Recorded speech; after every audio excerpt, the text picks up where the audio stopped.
Good evening, everyone. Should we figure out how to get rid of that?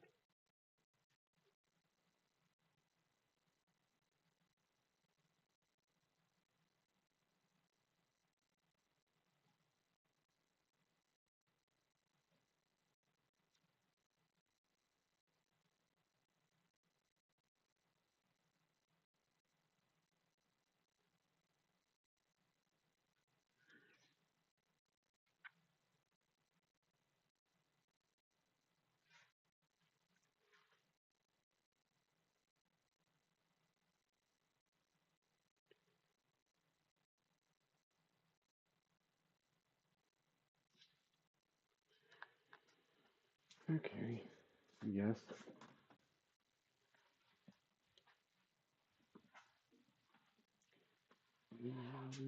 Get one other little thing.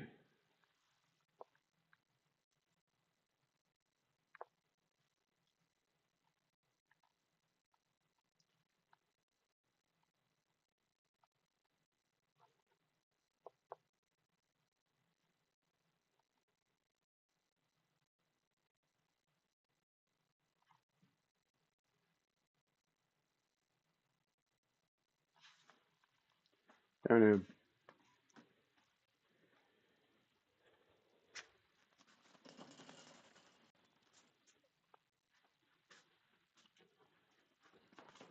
Keep the mess contained.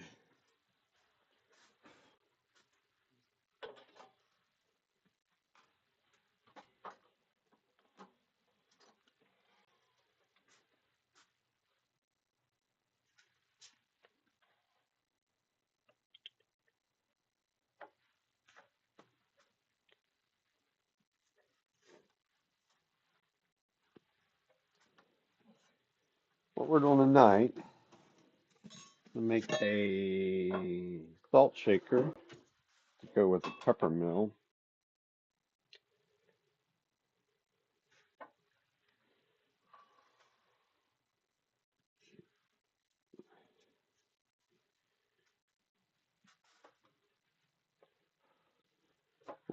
Kind of a last minute Christmas present yet a time.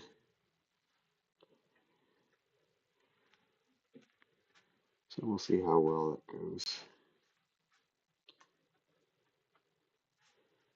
So we'd like to get rid of that chat box. You get rid of the chat box.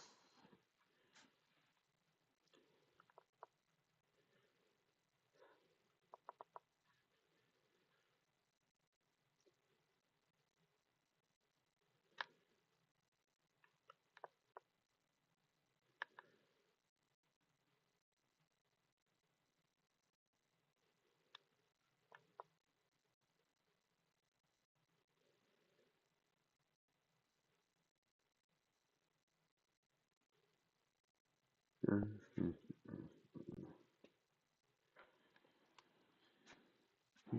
Kind of give up on that, I guess.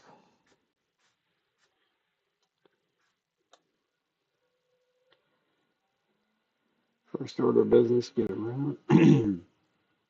This is actually a baseball bat blank, so it's already fairly round. That's the rest of the size to move.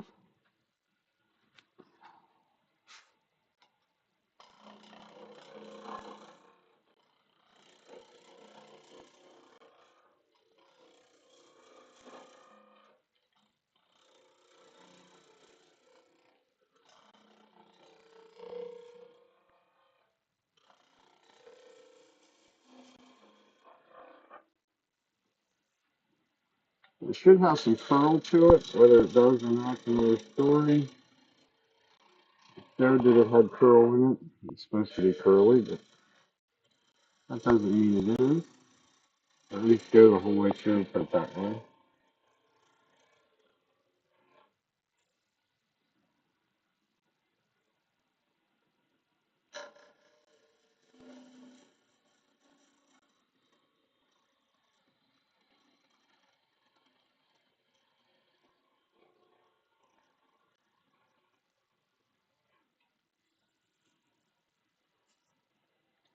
Doesn't feel like it's really round down here.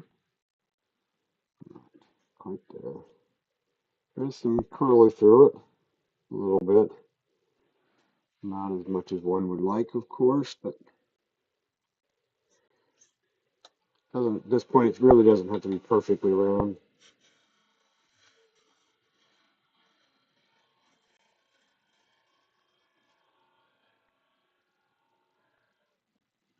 We've got a whole bunch of hole drilling and all that good stuff on it right off the bat.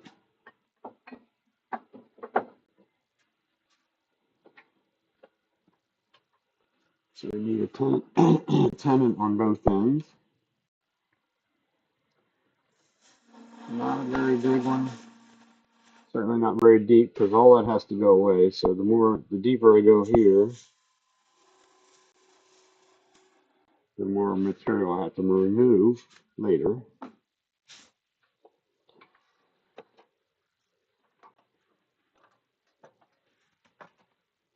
You see, I didn't even bother to square up the ends yet. No real need or point at this stage of the game.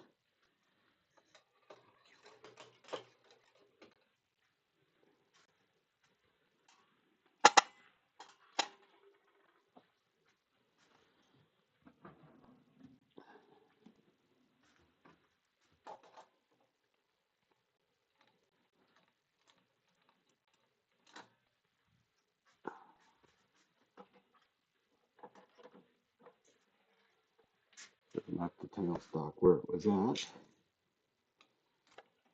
Because when blankets are fairly long, it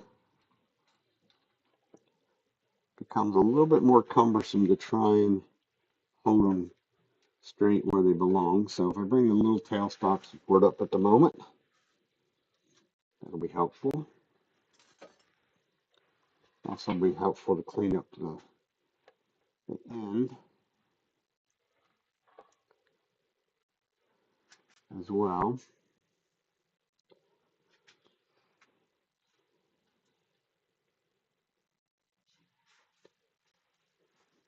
Now the real question is,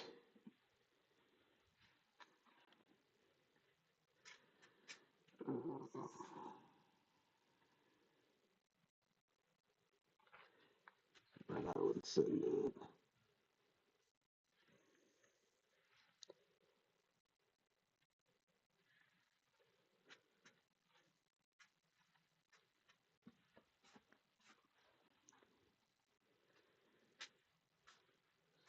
So, pretty much everything's happening there. I don't see much on that, so let's go. That's pretty much where we're at the moment. So we'll just clean up this end a little bit. You know, there's a tenant there, it doesn't really matter. You need this to be clean and a little bit of a concave in there.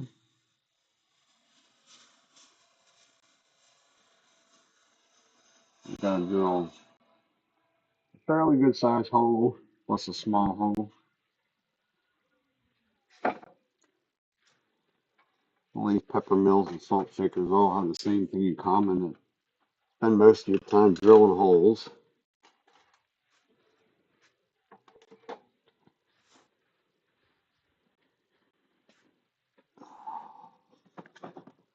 Get my pieces out here though. So make sure I drill the right size holes. I don't do that many of these. Well, in the last couple of weeks, I've done a couple. Of course, the same person that wants this one, the ones I just did for him. Now, a couple of days before Christmas, now he decided he wants another one.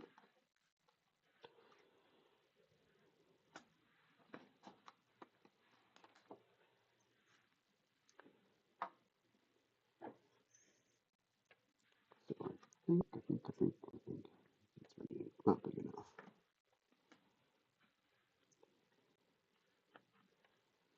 So the normal pepper mills get drilled at 1 5/8 on the bottom, so that's what we'll do. Because the bottom of this is going to get this little plug, which will hold all the salt in. This is not a grinder, this is just a salt shaker.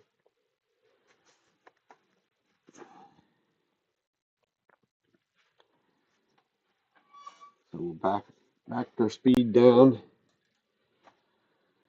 This is an 1 5/8 drill bit, so it's doesn't want a lot of speed because it'll be rather aggressive,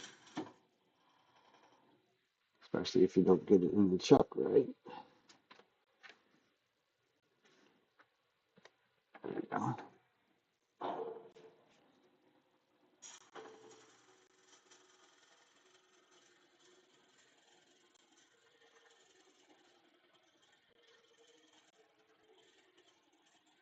I'm going about to drop the drill bit. Should be more than enough. Probably way more than enough.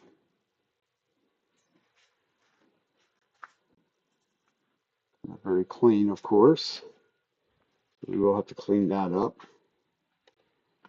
as usual. And whether my memory serves me correct,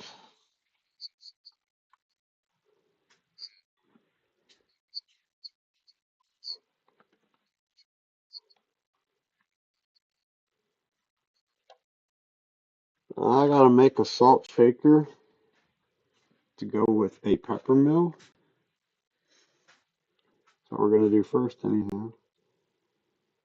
These usually aren't super time consuming. 7/8.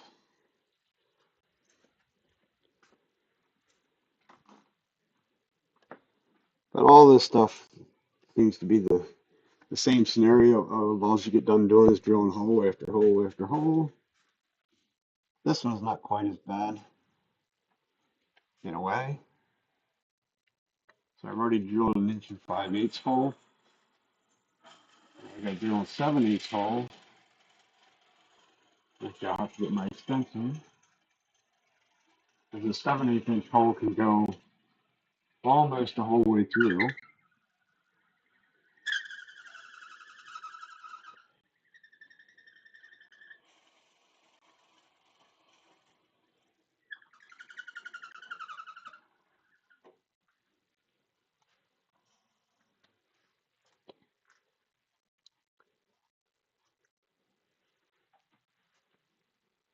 So,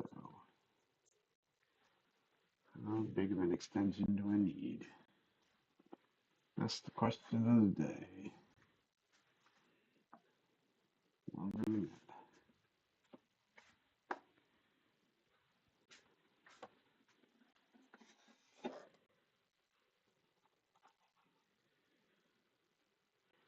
Get the big one out.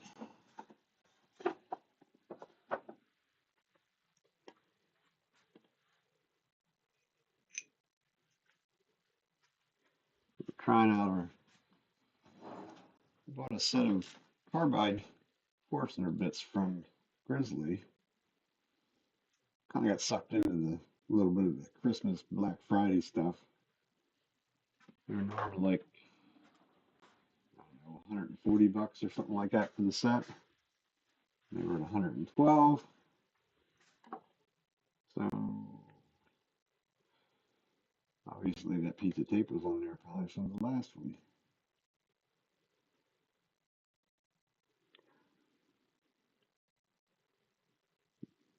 Meeny, meeny, miny, moe.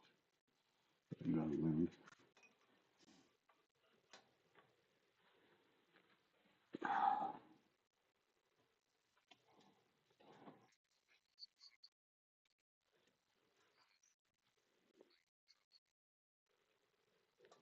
I had trouble getting the stream to work. It didn't. I don't know. It's kind of like a weekly adventure.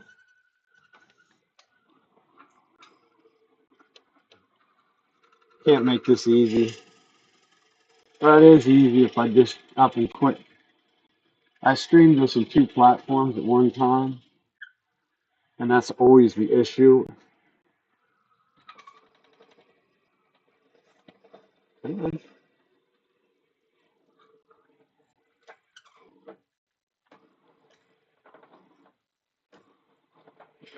bit doesn't eject the chips very well. A little stiff coming back out. A lot stiff coming back out.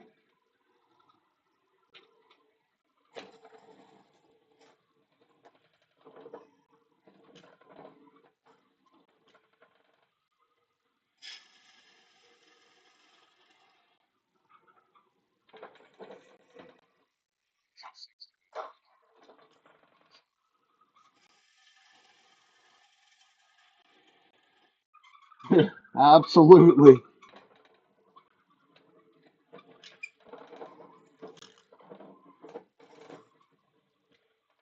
Absolutely. And then I use OBS to control the cameras and all that. And that's another one of the sort of the free software kind of thing to do that. And usually works without much of a hitch, but for whatever reason tonight it wasn't one to cooperate very well.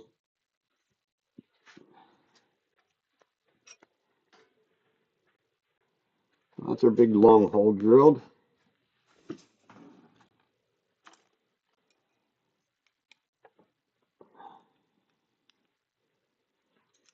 little bit seemed to drill all right. A little on the warm side though. Not a surprise.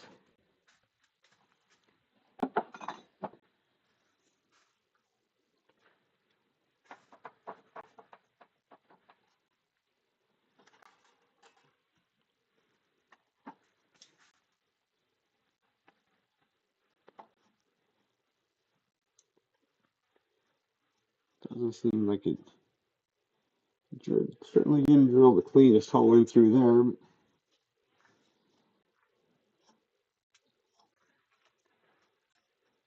But it's partly the tailstock on this lathe. It's when you line up the centers, this tailstock seems like it's running slope down towards the bottom a little bit.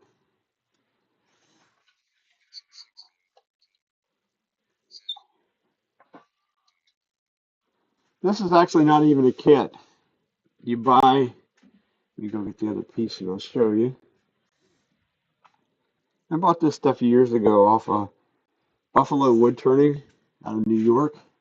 This is the two pieces that I bought just for this. The salt shaker little metal top thingy and a rubber plug. What we're working on right now is the rubber plug part, which will go in here. We'll cut a little recess back in there so that fits in. And then the rest of it just hollow, sort of a thingy. And it'll only be that 7/8 inch hole. I guess if you really, really wanted to hold tons of salt, which I think would be a sort of a pain in the what ski. I mean, you could hollow it out a little bit up through there, maybe. It would be. I probably will hollow a little bit here on the end or on the bottom, maybe. Usually makes it a little bit easier if I do. But as far as to reach up in any distance, I don't really bother with it. I mean, it's fairly long, so it'll be just fine as far as how much it holds. Since our drill bit didn't cut clean enough for me, I don't like to sand that much. Just take a square inch scraper. And I'll expand that hole out a little bit. And that'll make it get rid of that sharp edge too. That'll make that enough. Clean enough to just sand a little bit. You'll be able to sand like 320, 400, and that should be good.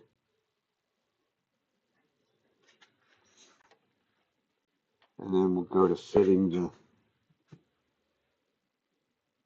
little bung in there. You see, it's just You know, sort of dug in a little bit on the one side. I don't particularly care for that. And that scraper's too big.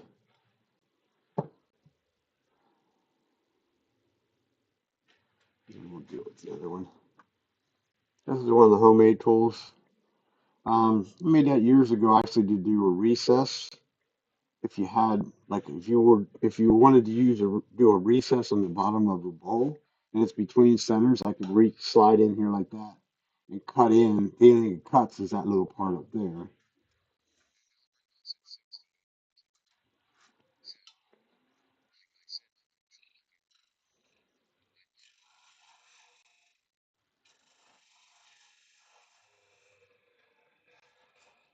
Now this will be a salt shaker. I already had the pepper mill done that quite some time ago. I just did 2 sets for this guy a couple weeks. Well, he just picked them up today. They've been done for a week or two. And we need a little bit of room there.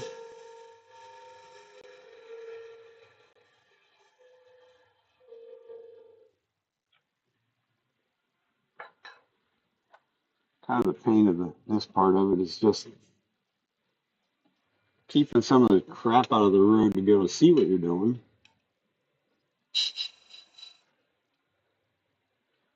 And that looks too thick.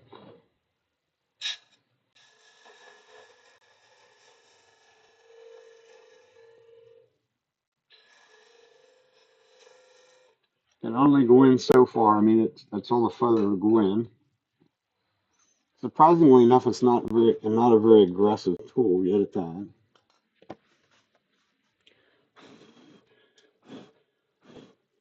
The other problem is all the shaving staying there.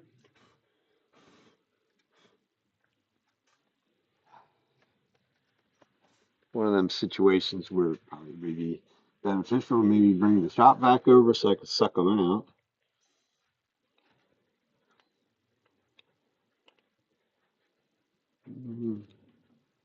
Yeah, it goes in and out.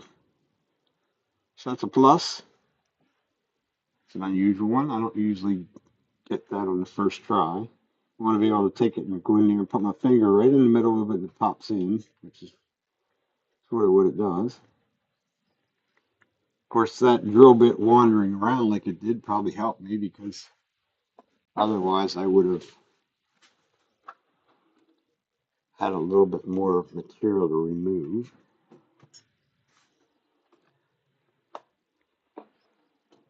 So I will go up in here now that I have that open. I will go up here and in behind that and open some of that up a bit. Just a simple hook tool. One of these little guys.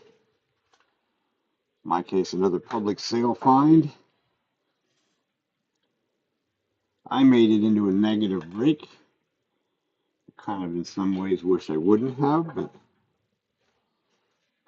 other than actually reforming the whole tool to get the negative rake part off,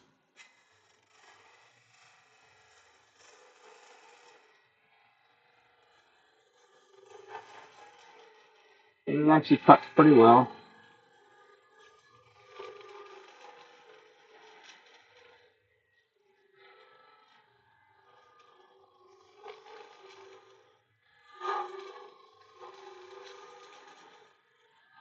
Once again, I won't be able to go very far with it.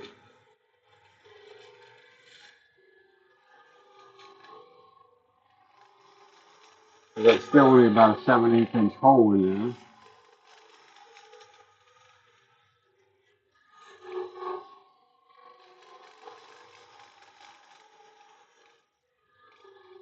And the full width part of this tool is a whole lot more than 7/8.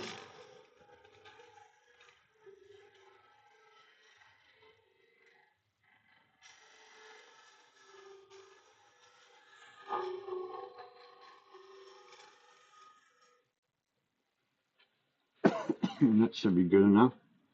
Magnets. Give it a field test. There's enough tips right down there that couldn't. I definitely don't want to get it in here to where I would bind, and about there would start to bind on both sides. I was pretty close to that already. One of them situations of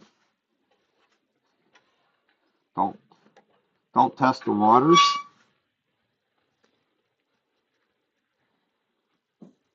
Certainly not worth ruining the piece before you get started, right?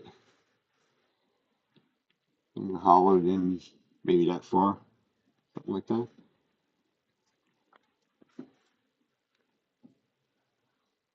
So the only other thing we need to do here is just give us a little sand in here, and that will make the bottom complete.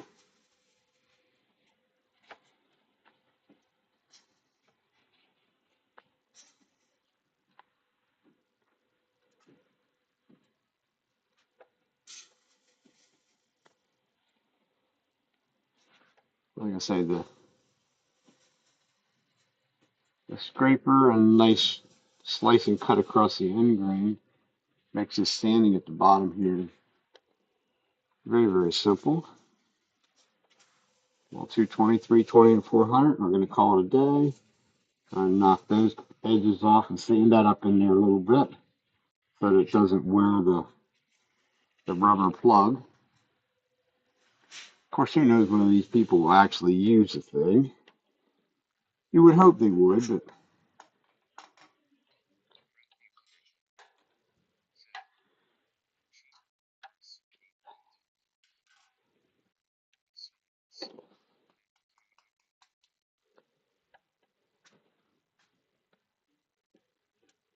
okay. One end complete.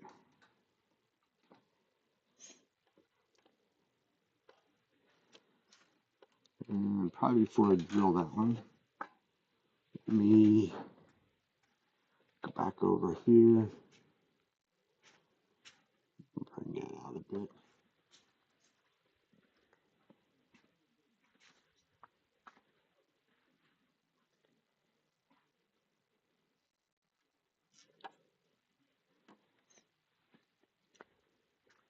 Here's the peppermint part. The reason I wanted to bring it over is fit them side by side.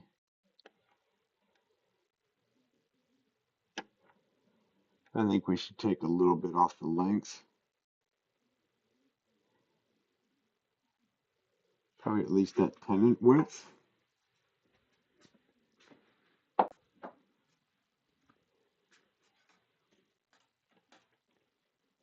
Always goes the same adage of take it off, you can't put it back. So while I was making the other ones for this guy, I don't know what I was thinking, but I made one of these salt shakers like this to go with the 8-inch pepper mill, and I made the salt shaker the same height and just looked ridiculous. More the size for a 10-inch pepper mill. So that's what it's going to get made into. I do have a 10-inch mill kit. So it's like, I'll just make a 10-inch pepper mill. I only have one of them.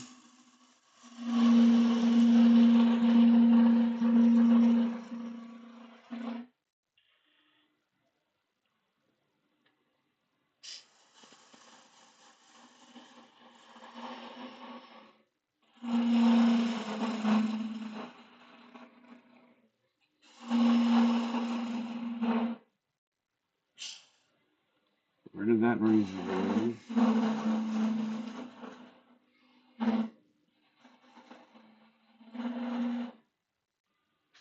I think that'll be enough removed.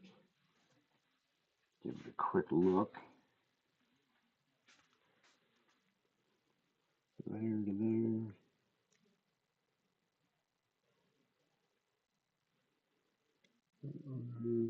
I think I'll take a little bit more off yet.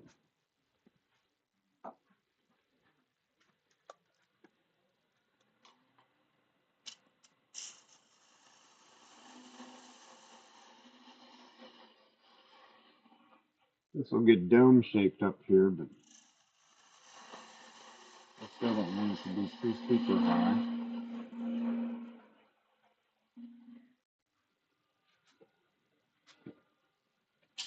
We're going to say that's going to look good enough.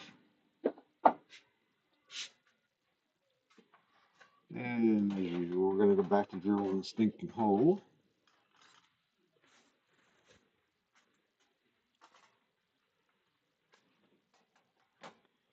Actually, really want, yeah, should only be one hole this time.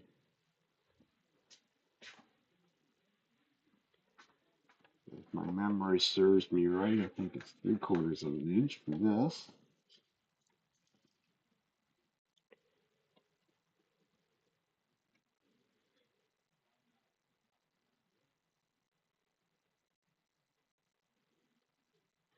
Yeah.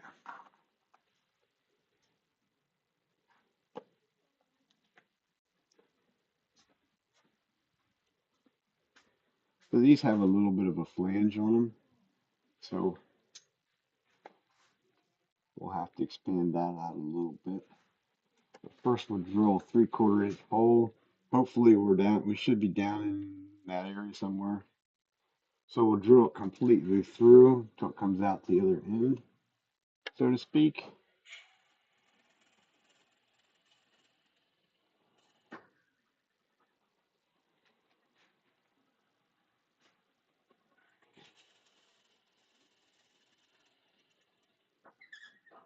Before I get too carried away, we'll check our fit. Okay. It doesn't go in, so that's good. I didn't think it should or would. Camera froze? Oh, we could go back to here. There we go. Sorry. It's not real exciting stuff watching the drill. But you're right. It's in the wrong place.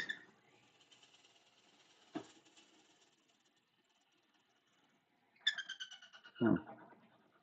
That was a lot closer than what you would have thought, maybe. I had to drill in there a little ways before it hit.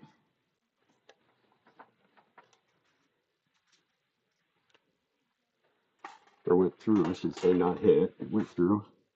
So now we have a a through hole, 7/8 up, or 7/8 up into here, and just a little bit of 3/4 up here.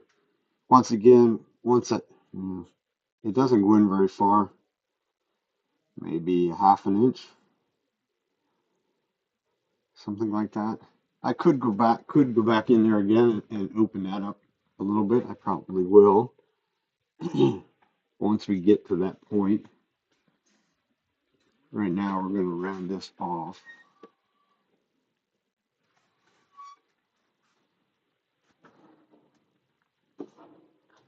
Once again, it's fairly lengthy.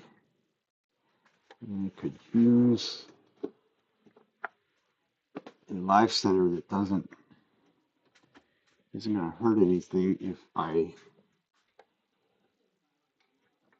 touch it. Use one that's made out of resin.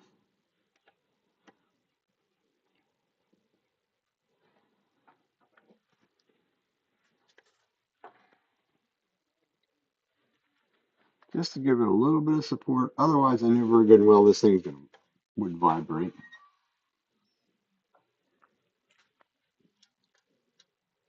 So then we'll just give that a nice radius across there.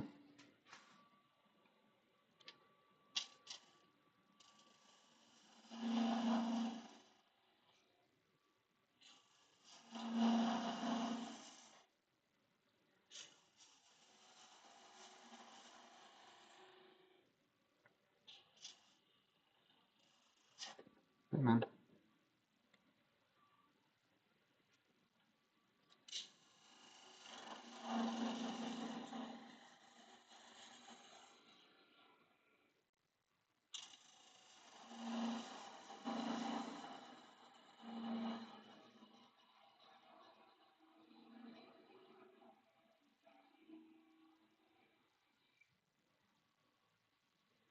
Okay, that's probably good enough for the moment. We're going to have to open this hole up a bit.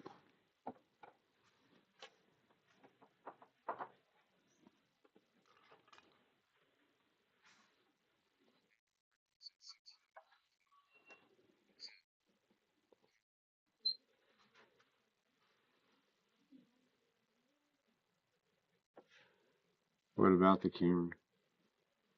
Doesn't look like it's frozen. We're on the end.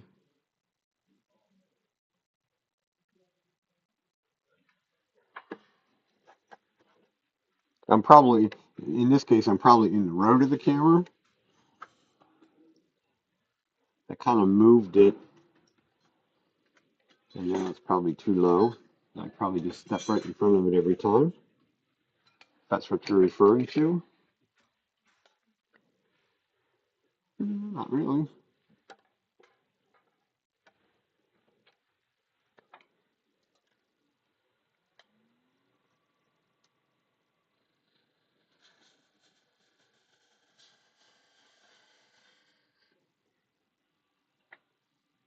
Wait a minute.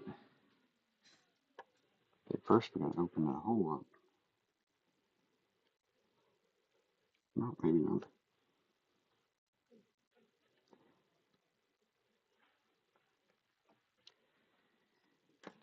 I think this lovely force through bits doesn't drill necessarily a nice clean hole. Take a little roll up sandpaper and we'll stick that in and clean it up a little bit.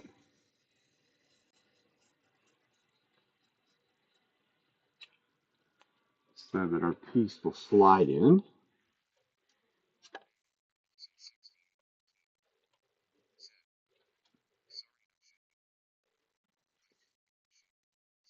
No, no, we're still working on this top. I got you. We're all be done on this top here very directly though.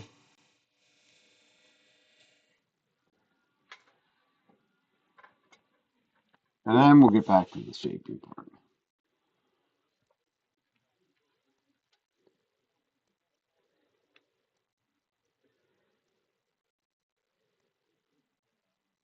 And this is the part that's kind of get it to go just deep enough.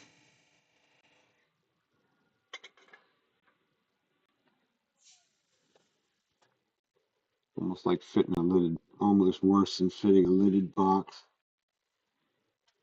I think that'll work. And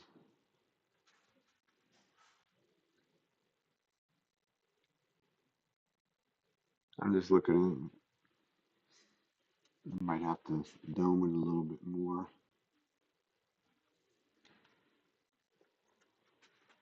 Not quite sure I'm happy with that dome part. A lot of it, it's get thinned down more yet, so I think it's a little flat. So I think what I'll do is take a little bit more off of it, and then I'll have to redo that again. Can't get too carried away because I only have a half-inch material in there, so this time I'll go back to go and use the bowl gouge rather than the spindle gouge and make it a little easier. Also gonna vibrate because I didn't bring the tailstock back up.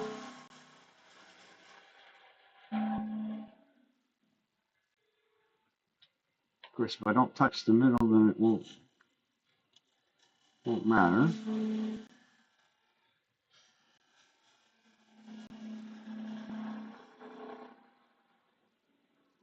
We go just up to it. Here we go.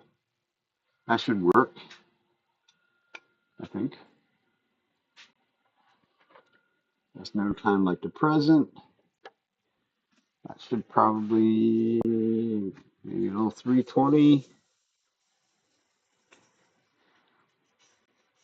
This is a project that you almost have to do it as you go along, some of it, because here very directly we'll switch around and I have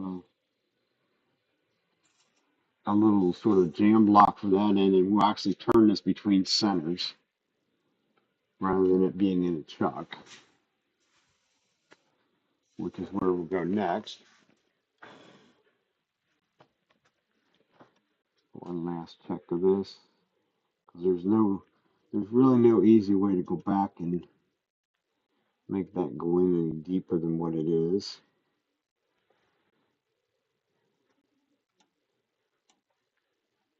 Come on. Worst part is when you get it to go in, and it doesn't want to come out.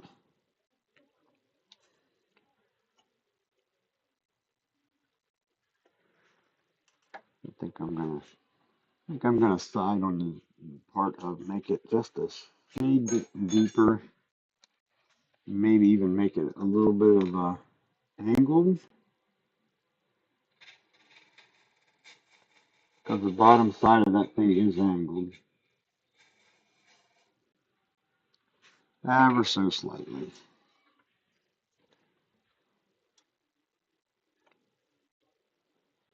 That looks better.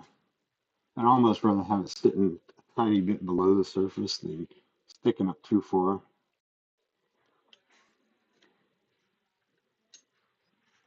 So now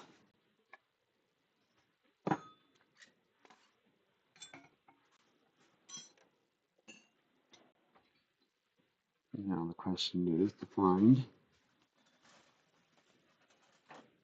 isn't what I was necessarily planning on doing this evening,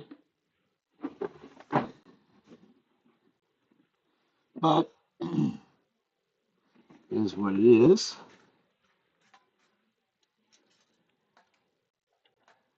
Nice easy project in a way.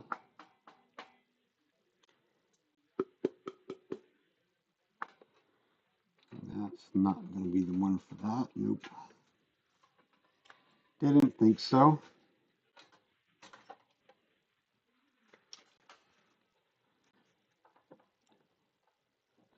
And actually, my wife donated me a set of cheap drawers that I now have down behind me here underneath the outfeed table for the table saw. So I have a place to put these, which is a plus. I originally had them on a shelf, and you go to grab one, and you knock two or three more of them over. Just a simple cone. Ooh, will this one work for this one? No, not that one. That's the one for the pepper mill. Should be one for this guy. If not, this one is going to get modified. I'll go back to red though. That's the right one.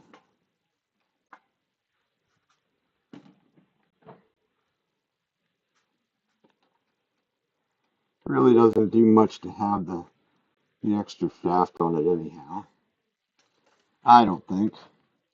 See whether this spins remotely true. Totally, we might just clean that up a bit.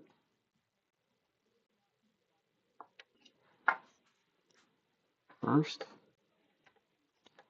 give us the benefit of the doubt of having something that runs at least remotely true.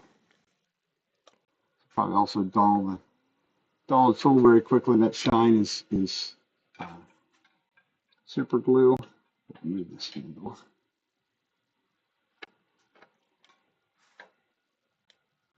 Anytime you're cutting through finish, it's going to dull it.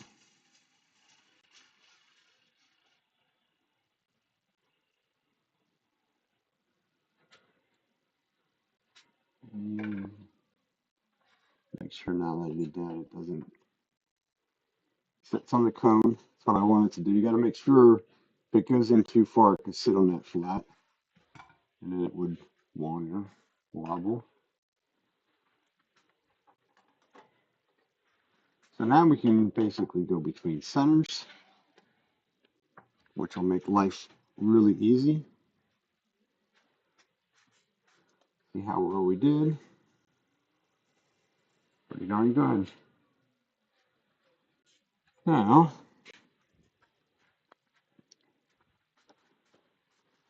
can't let you look at all my math behind me now. But this is, yeah, that's going to work.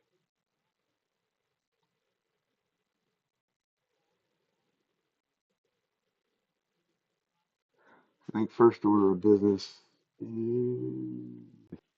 reduce the diameter of it just a little bit.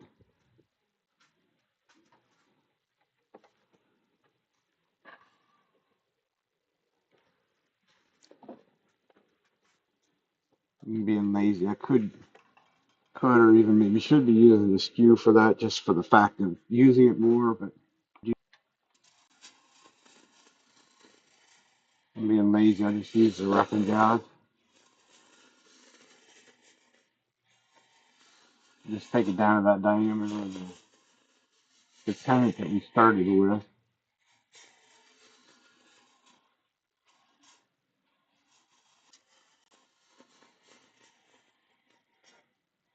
And there about. Top can definitely be smaller than the bottom.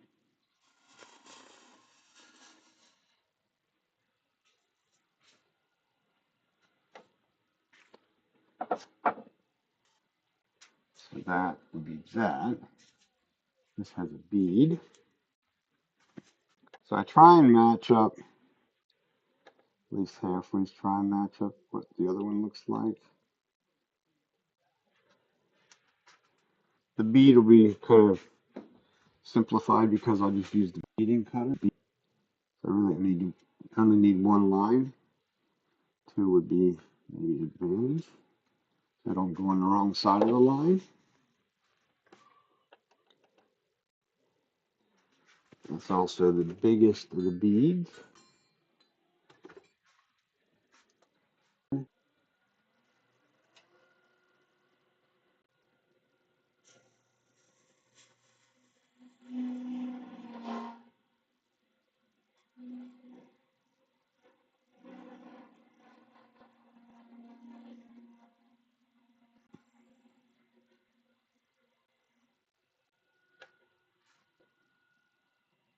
One little bead.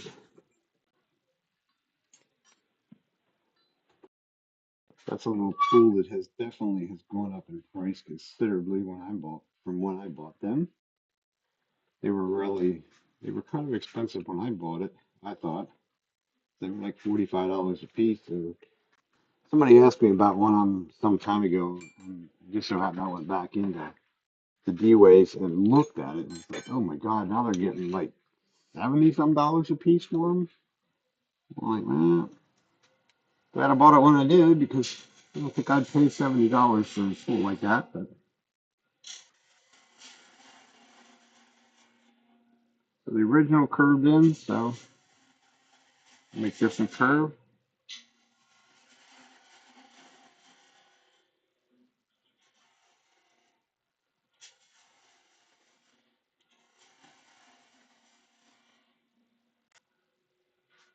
Problem is going to be is to get into there. Just make it curve up into there, preferably without hitting the bead.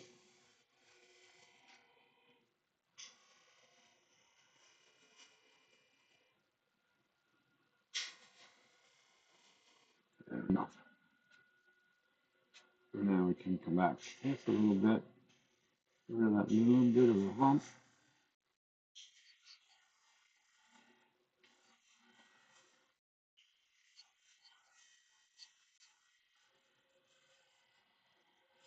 Yeah, well, that's somebody finally come up with the right answer for that stuff. Is it all depends on what area you're in. I I don't know. I have a tendency I don't price my stuff very high. I'd rather sell more for less in most ways, most cases. especially the pens. These guys are crazy when it comes to the pens, as far as I'm concerned. But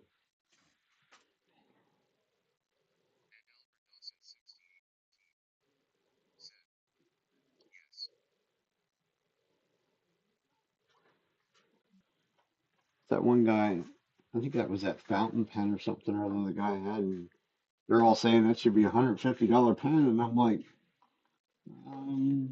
not sure whose market you're dealing with, but it would not fly in my neighborhood. I know that.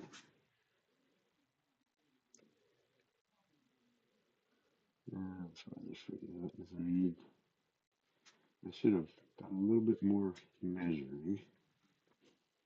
This one, for some reason, is fairly thin, or thinner than what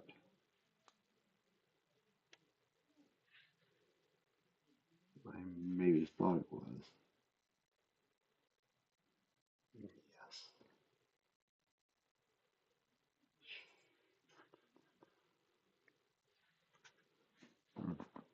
We're going to do a little, a little rethinking. That's a brand new pet set of calipers, so we can't use that one. Go over top of this. I think what I'm going to do is just remove this bead. It's going to be closer, I think.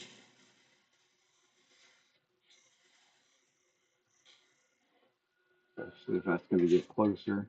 Ideally, I would be able to just go back here, but this actually maybe the tiniest bit smaller than what it needs to. Maybe it wasn't as big as I thought it was. It's hard to measure a bead. It measures the same as that, but okay. Well, that's just life goes. So,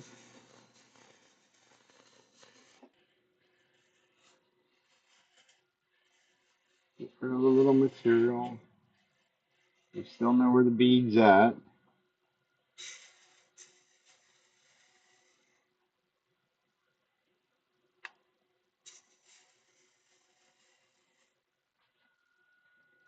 So, we'll put the bead back.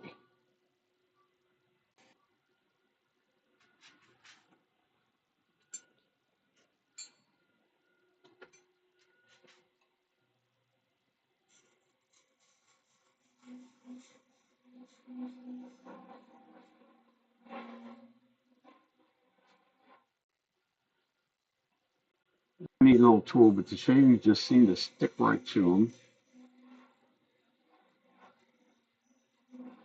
We're just looking for a round because it will not remove. It will only remove very minimal amount on the very top. It's one of them situations where you can't just say, oh, well, I'm just going to keep on going deeper and deeper with it because they just won't do it. They're not really designed for such things.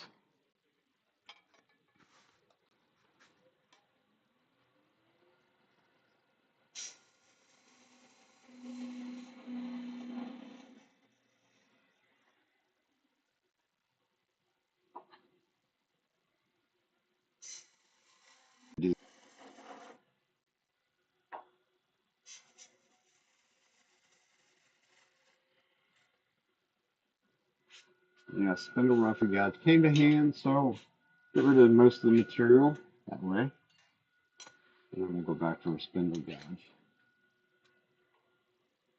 Make this curve.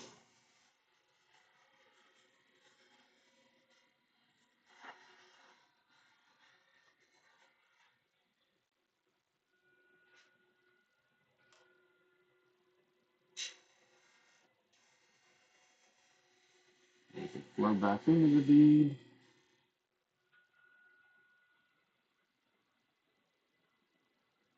That will work.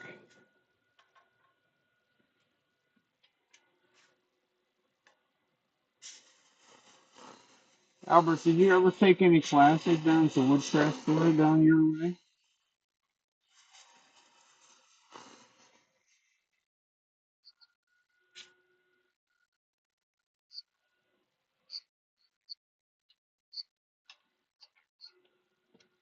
Right. That's all right, except when it comes to some of. I don't mind giving balls and things like that away that I didn't pay any money for anything, any of the parks or anything like that. I mean, there's no parks and stuff, that stuff, but I don't think I'd be overly interested in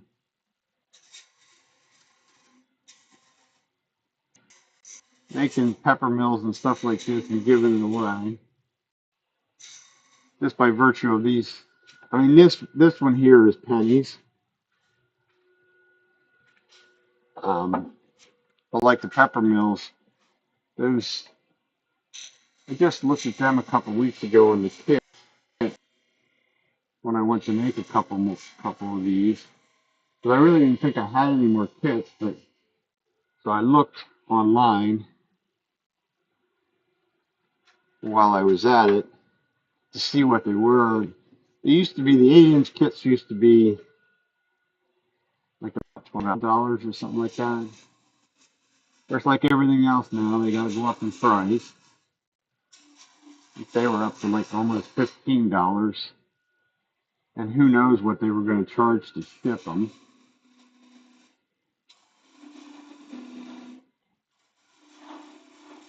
Well,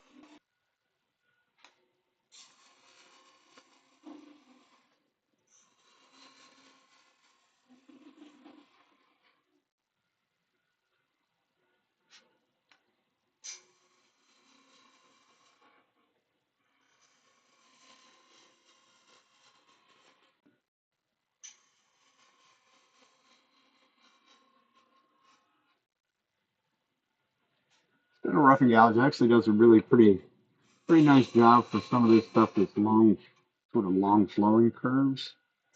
I think I'll still have to clean it up with the spindle gouge. I don't know how to touch not to have any hesitations.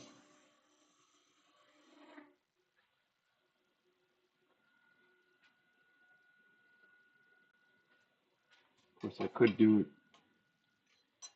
all this with the bowl gouge too, which is usually my go-to tool.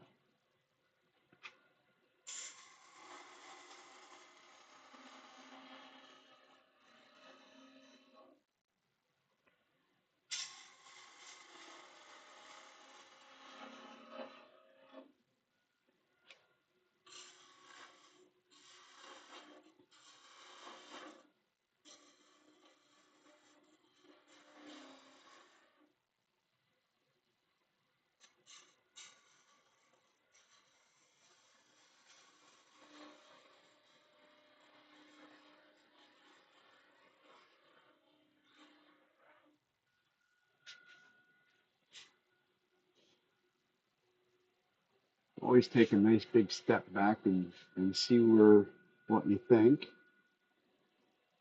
What I think is it's a little bit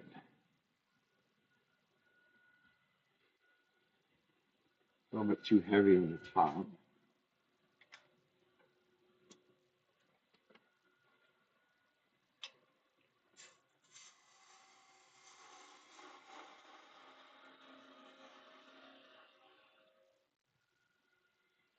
Even with tailstock support, it loves to chatter up this area. Of course, I'm not being very nice to it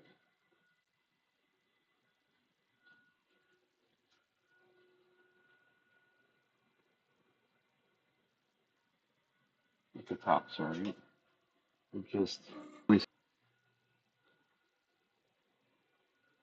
little bit more pressure on it.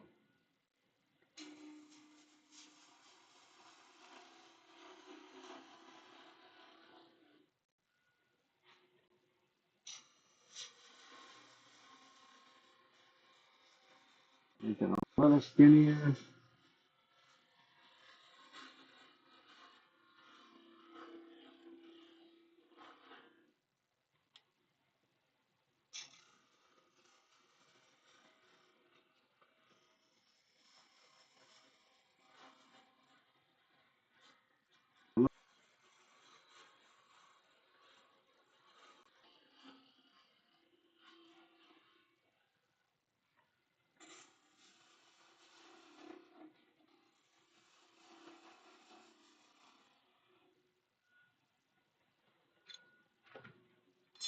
Switch over to our spindle gouge. That bowl gouge is the same as I cut the glue with, so it's getting a bit on the dull side.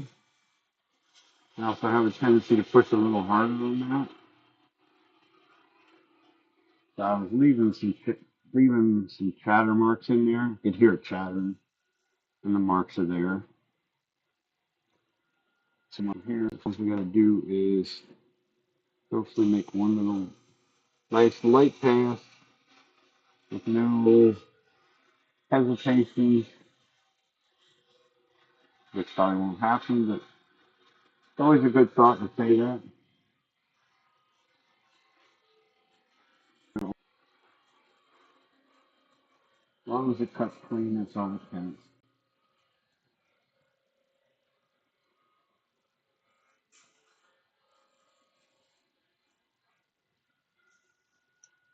I like it. And I guess before we do the nasty part of sanding it,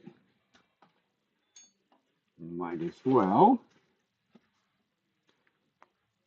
This is the wonders of working with something that's finished besides something not.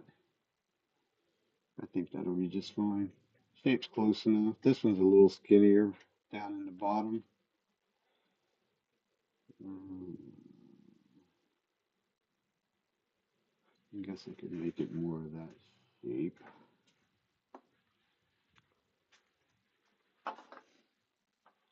I never claimed to be able to copy something.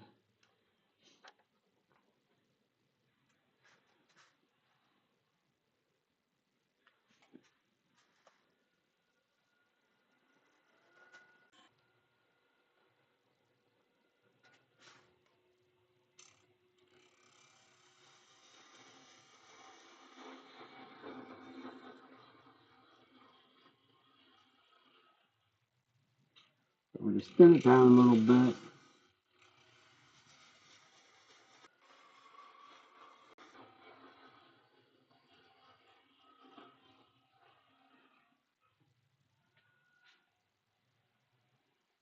It's probably closer to the shape of the other one.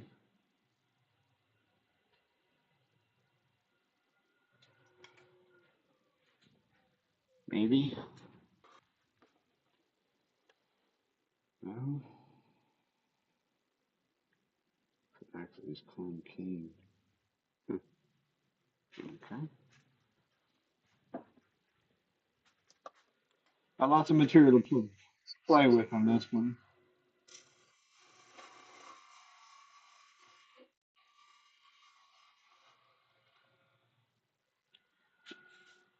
What do they consider that? What do they call the woodcraft? Because there's one right there in Frederick. Am I right? Am I thinking right? I think I was at that store before.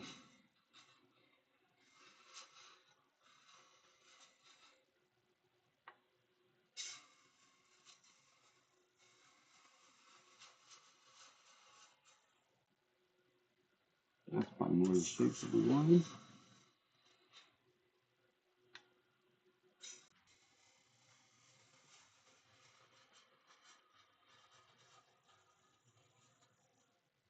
Do they do they consider that store down there in your neighborhood? Do they consider that one the Woodcraft of Baltimore? I know that doesn't make sense. The guy that's in charge of the classes at the Woodcraft where I teach at was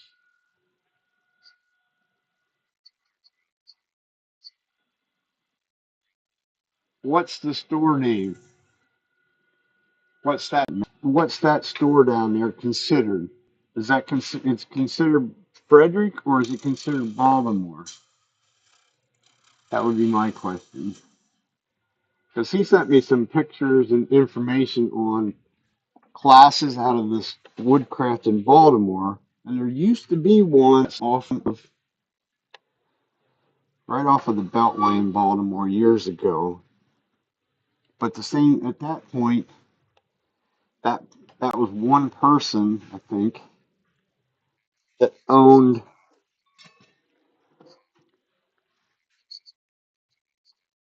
Well,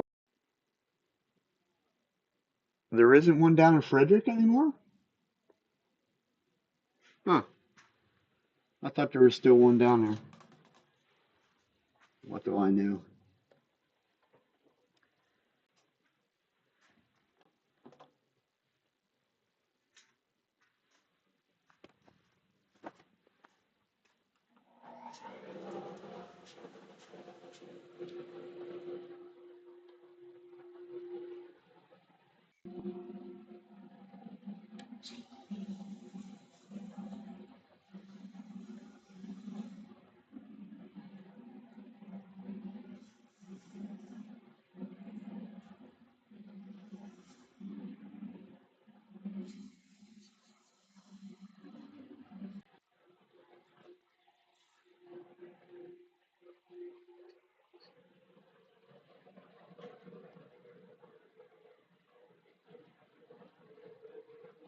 Okay. My wife used to make me have me go down there. I think they went out of business too, to the container store. Had all the plastic containers and all that good stuff. I thought that was in Frederick. That might have been further down.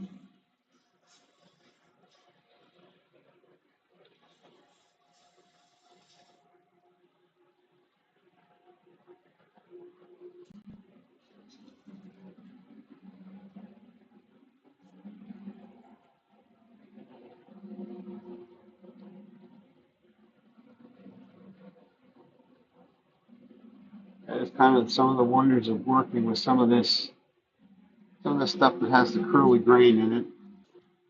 The grain doesn't necessarily go in the same direction all the time. So it could stand a little bit loose.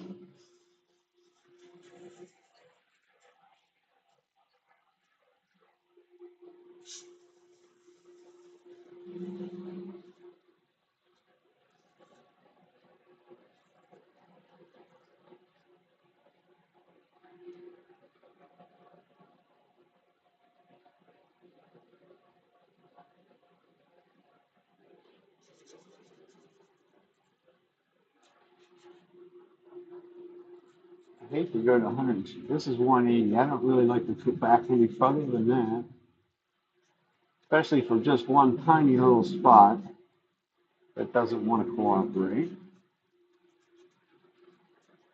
Stand maybe with the grain and get rid of it.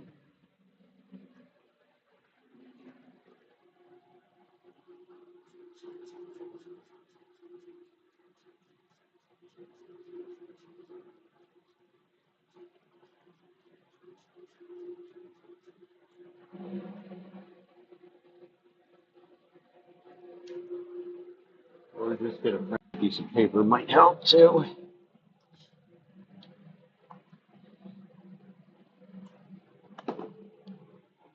Well, there's quite a few clubs down here in Maryland, from what I understand. Probably not a whole lot of them real close to you. I think there was one that always advertised stuff, things they were doing. I think that one was over from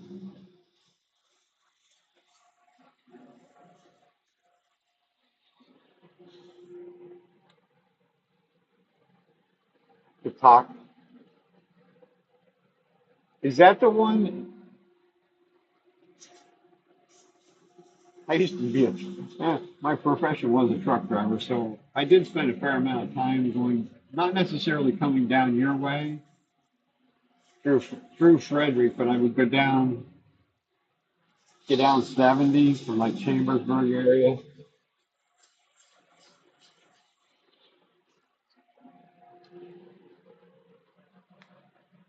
Oh, in Leesburg. Okay.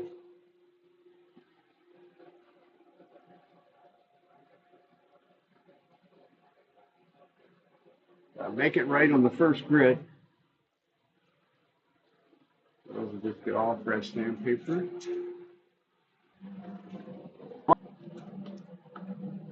Sandpaper is certainly the cheapest thing that we got going, so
once I get to 400s when I touch the bead, I don't want to distort it.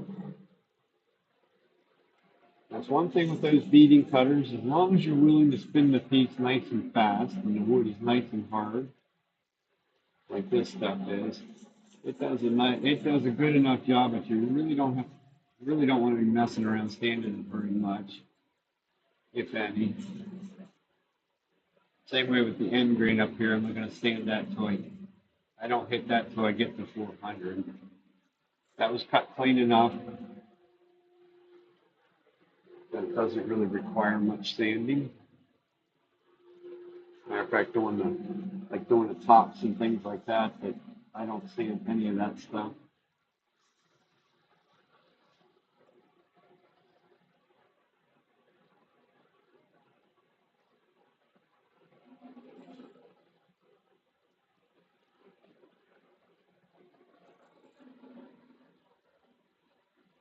Lastly, a little bit of 600.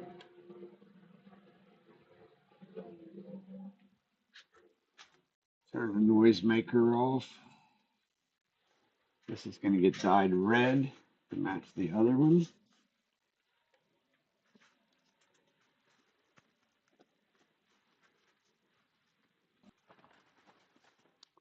And I think I'm probably have to fill up my bottle of red, so I got to go get the big bottle and some gloves. I don't like that was something that I learned many years ago in a class with Jimmy Clues. He's the master of dyeing this stuff to start with, but he don't use this is a chestnut spirit stains, and he never used it straight out of the big bottle. He always had them the little, I guess they're sort of like little paint bottles that you can buy. Less messy when you have the have it open and bump it and it ends up on the floor. Doesn't spray dye everywhere. This stuff will dye just about everything and anything it comes in contact with. Very hard to get off once it sets up.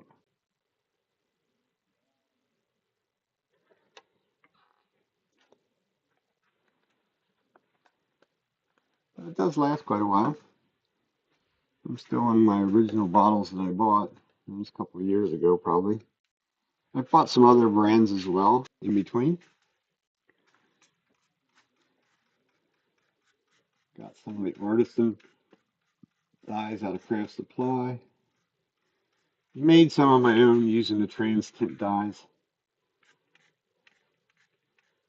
I can never seem to get the colors that I want, or as vibrant or whatever as some of the stuff that's pre-mixed. First order of business, according to Jimmy, is always put some alcohol in it. These are alcohol-based dyes. And it'll reopen the pores of the wood. It'll help the dye soak in better. We'll just give it a spin and give it a minute to dry.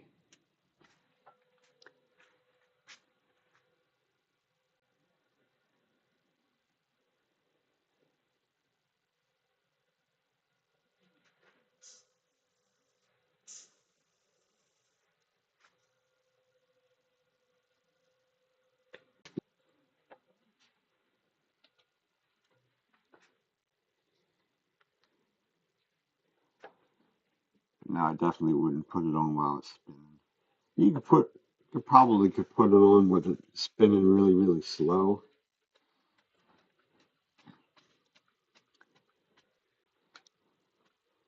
You could probably wear it pretty quickly.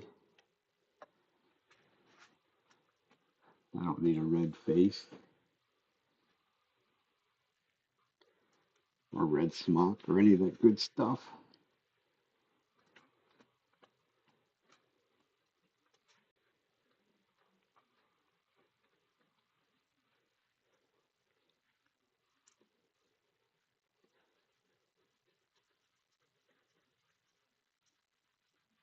Does show a little bit of the curl as you roll it around.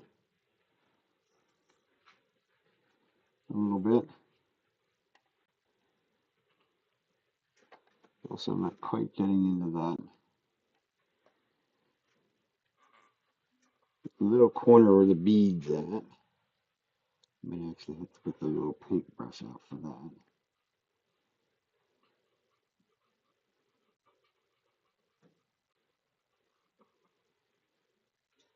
Which is right here.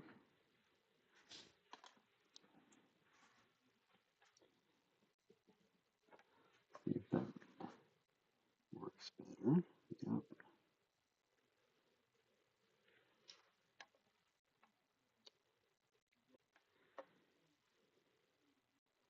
Always pays to have an artist for a wife. I get all the reject brushes that are. That's a good. Was a good reference for her at one point. It wore out for her work, so I get donated then.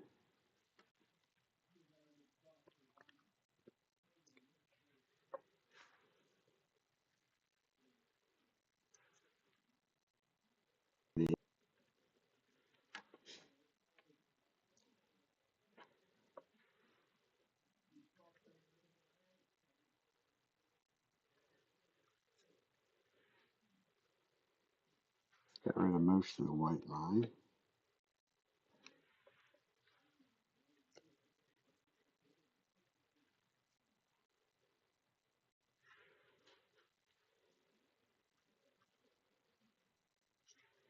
That worked. A little jar of alcohol.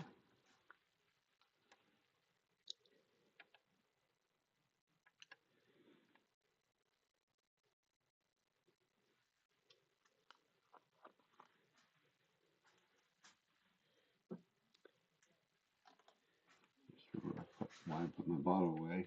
As you can see, it's lightening up. It's soaked in a lot of these places. So we'll go over the second time,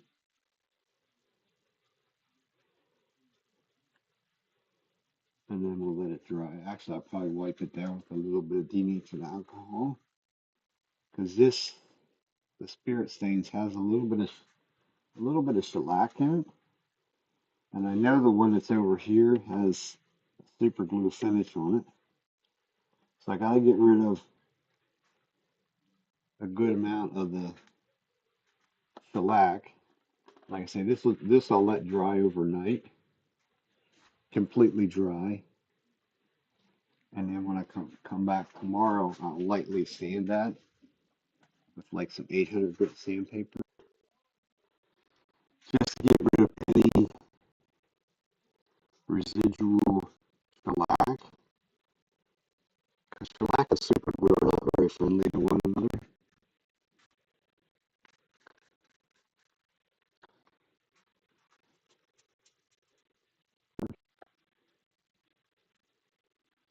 This would also be another way of lightening up areas too. Dissolve a little bit of the, because anywhere there's white streaks or curls, it really doesn't. It's that much harder material, so it doesn't doesn't let the dye absorb into it. That's where the coloring comes in. Also, once it dries completely, you go back and sand a little bit with the sand with the grain, and it will make those light lines that are there now a whole lot lighter than what they are.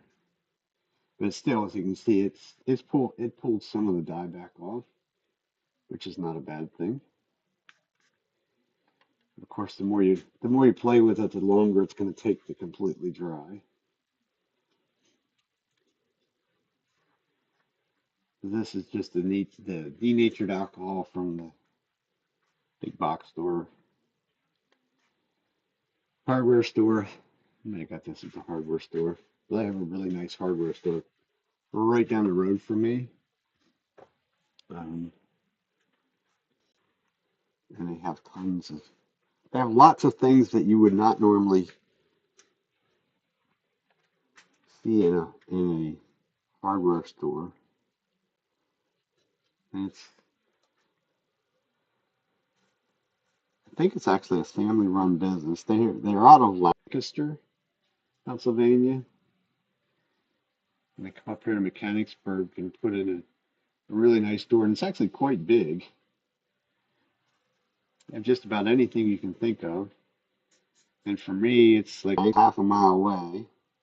And they're really no more expensive on their stuff than what it would be for me to drive the 3 or 4 miles away to like the Home Depot or the Lowe's or something like that. So I like it. It's quite nice.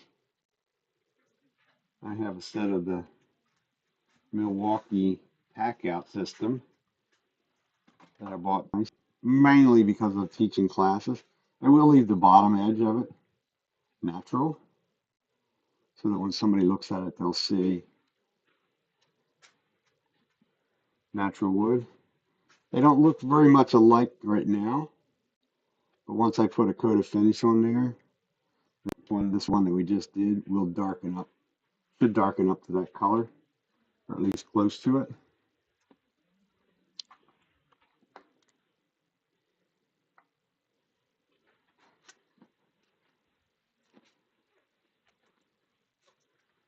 Oh, that didn't take very long. I'm getting better at things. I immediately half an hour. Clean a couple things up and see what else we want to destruct into. I know what I have I can be doing. I got a couple cedar bowls to do.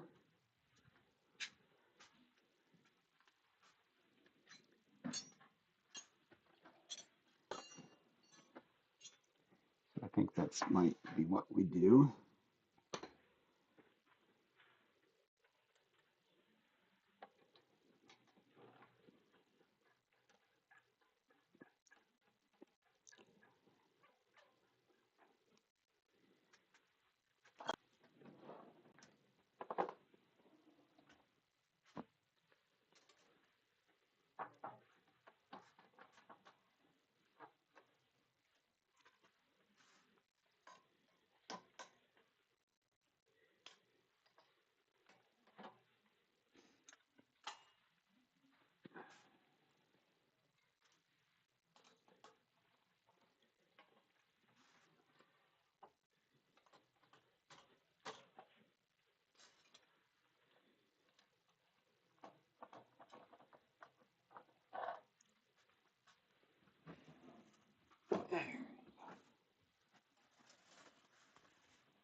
Kind of one of my habits. It's probably a good habit is to try and put things away before I move on to something else.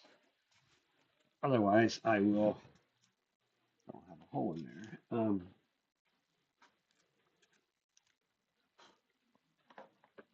That way, I'm not playing search and destroy another day. These are red cedar.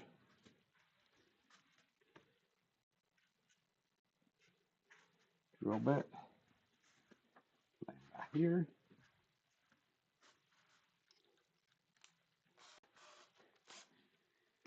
And there is, yeah, there is the little nail hole that I had whenever. Whoops, there's gonna be trouble. Come on. Always trouble whenever.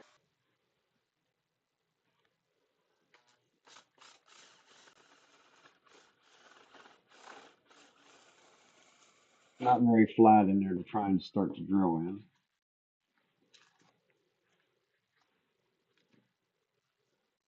I missed that by a mile.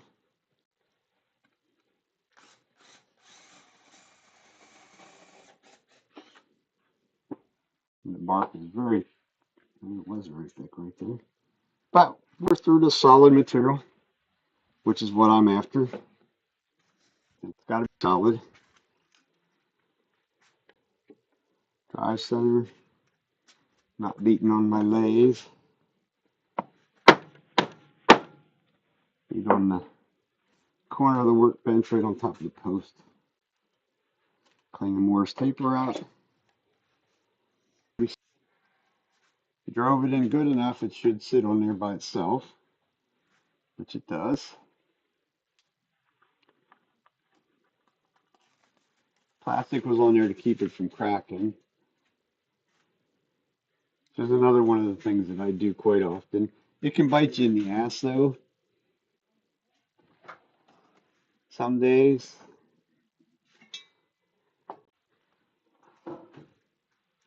Mainly those days where you decide you're going to cut some stuff up and then don't necessarily get back to it. But I always wrap it in plastic. Actually, I know I have some stuff that's been around here actually for quite a long time, as in probably a couple of years that I did that with. Every once, yeah, it's not good. Some of the time when you do that, you may end up with something you don't want. Um, you do have to pay attention a little bit to them because they will start to ferment and mold and everything else. It generally doesn't have a very nice quite aroma to it.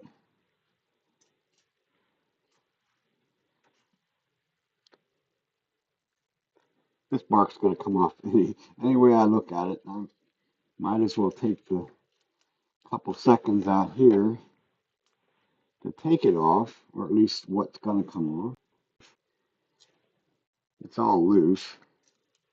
The cedar doesn't have wouldn't be a very pretty bark on the edge anyhow.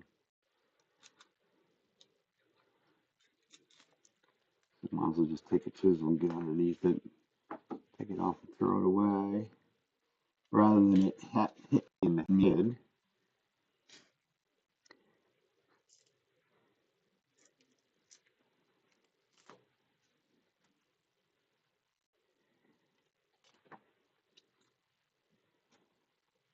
It's got a very unique pattern to it. That's why I kept these couple out. Figured I would do them as a natural edge rather than to do something else with the cedar. A couple of logs I cut into more of a spindle type blanks. Made some trees and mushrooms out of them that people seem to like. And of course, since they're cedar, I don't put any kind of finish on any of that stuff, so it remains the aroma remains behind for quite a while. I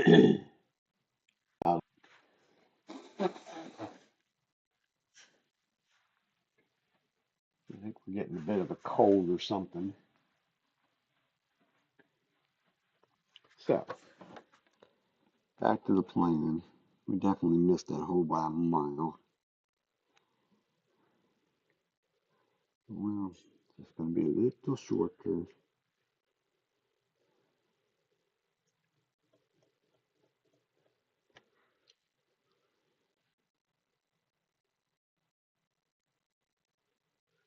Although I do have a big portion of it in the drill press.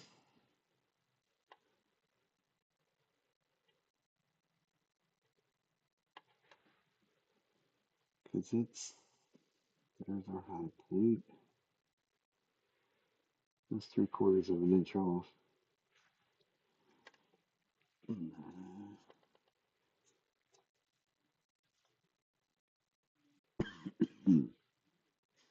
think I'm going to try that once. I think maybe I can drill the hole in line with this and come over this way a little bit further. So take a second to move a couple things out of the road, of course. I'm sure nobody else has that problem of flat surface syndrome of if it's a flat surface is where you pile all the junk, all the stuff that should be put away.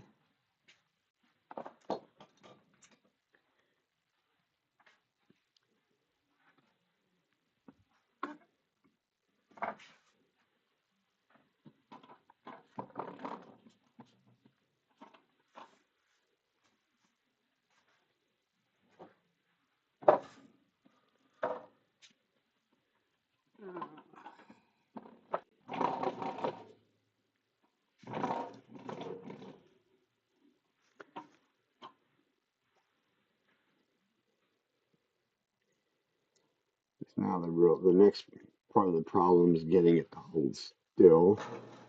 But it's only going to hit on the outside edge first. Hopefully we go nice and easy and slow. Just to push it away.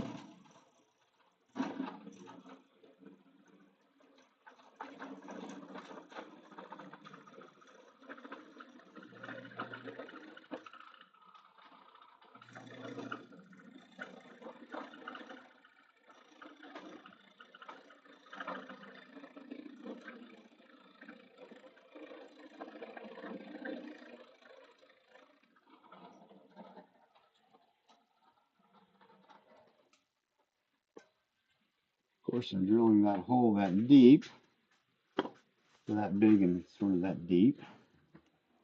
I might be able to try out the Richard Rafton routine. I think that drill bit was big enough for that. Might be able to stick that right in the sharp jaws. Yep. So they were not going to drive center in. We'll try that once. Try something new.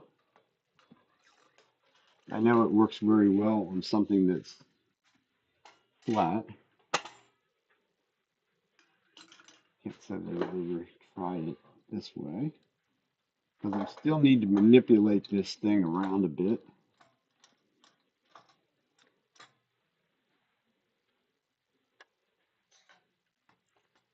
But the hole is deep enough.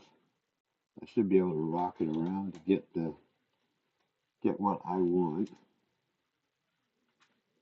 I think.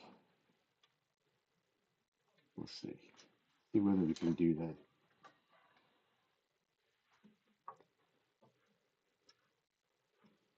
Can't say that we did much better than what we were. So high point, high point.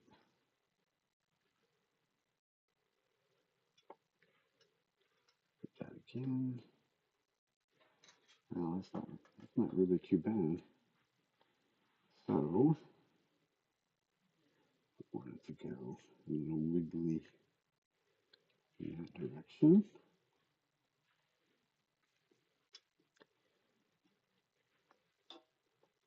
most interested in the two high points. And since this has this goofy shape, that should mean if they're, this is just going to be a bit of a trial and error kind of thing. Definitely has a good solid grip on it. I'm still going to bring the tailstock up though. I don't think I would want to trust that not using tailstock support, at least for right now, because it's not anywhere close to being in any kind of balance. So I'm sure we're going to be going very slowly. Of course, slow. The best speed is 0.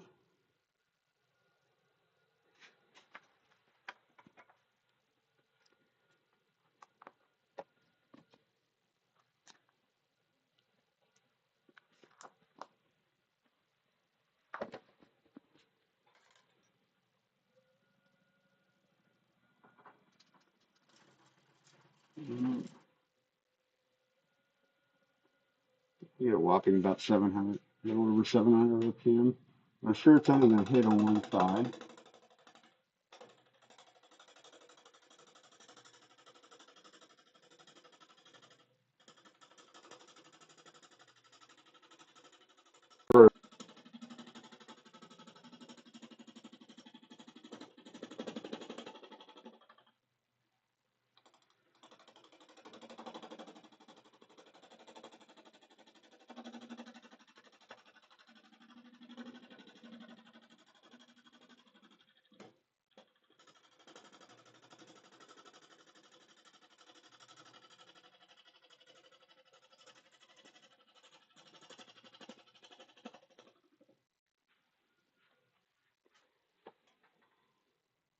Cutting there.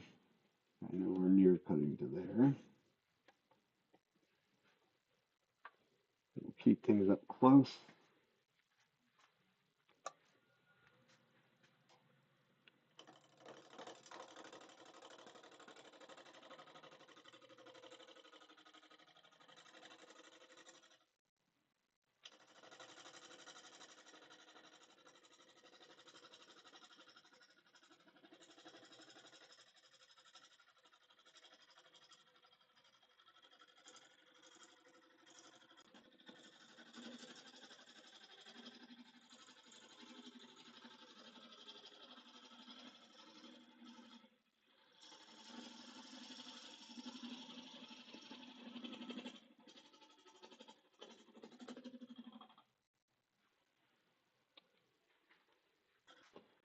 Oh, we got a little.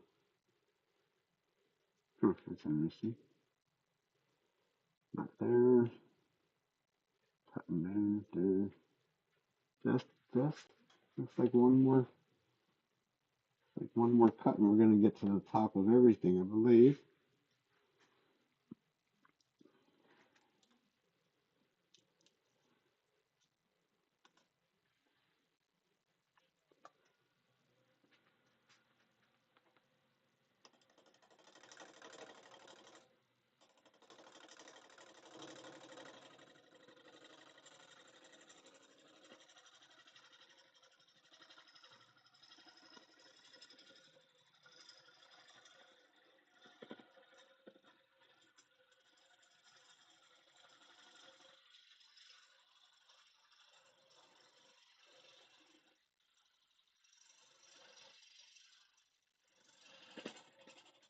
Well, it'll look like a banana anyhow. It'll be a natural edge. It'll have all kind of funkiness to it.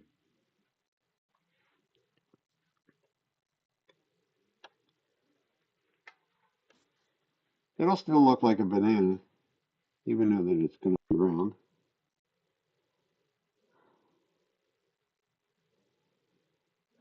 Okay.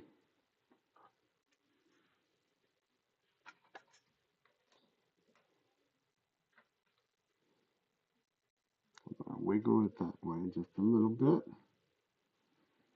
I think we're going to make one. I don't really need to even make a cut on that part. I'm going to flatten out this bottom so that we can get it in balance and figure out what else we got to do to it.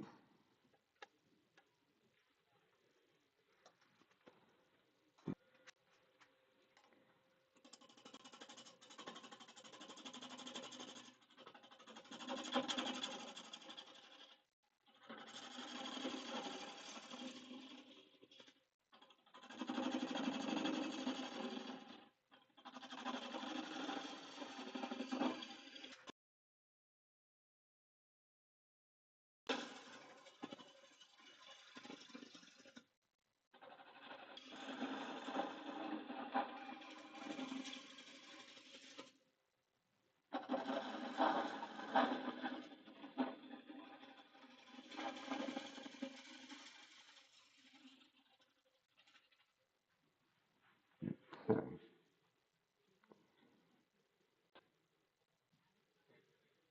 Get some nice color to it, for sure. A lot of smell to it. So now, we're going to say we're confident enough on our hold. We're going to get rid of the tailstock, at least for the moment. Might bring it back, just by virtue of that's kind of a lot of pressure on that grip that I have right now.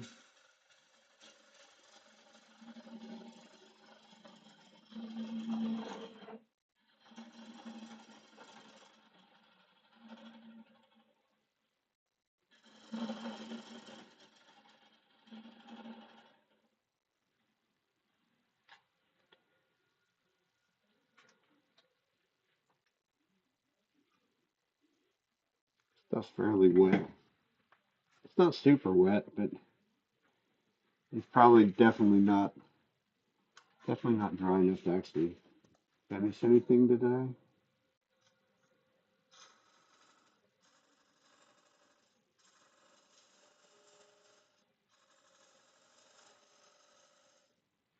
So give us some mark for a tenant.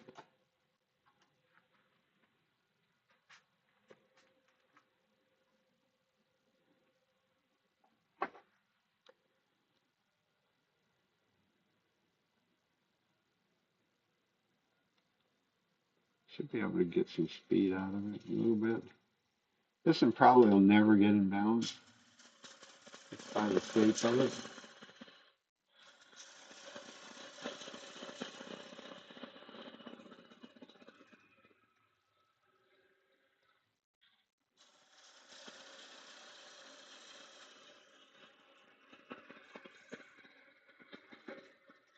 Get right in front of the corner. All got to go away anyhow.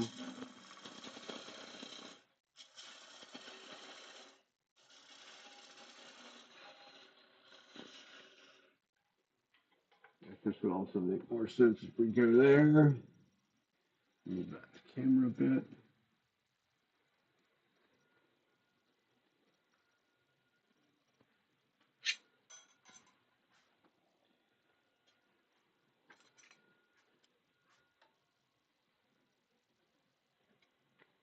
We'll set our tenant in place. That's probably a little bigger than it needs to be, I would imagine. The way I marked it. Definitely needs to be a little dovetailed though.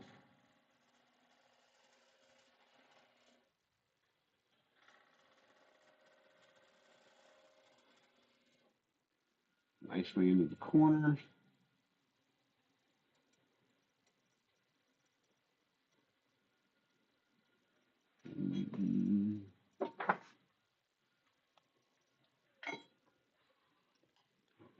We'll just bring the tailstock back up and put a mark on it. Because this is definitely probably going to be, this is going to be one. I might turn it. I should go get the moisture meter and see where it's actually at. See whether it's going to be dry enough. If it's dry enough to sand today, I can live with that and just come back and finish up things at a later time. Guess I could have just left the tailstock up there. That would have made more sense too.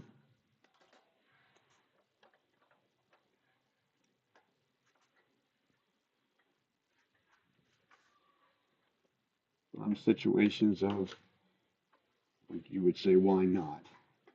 At least that's what I would say is why not leave the tailstock in place?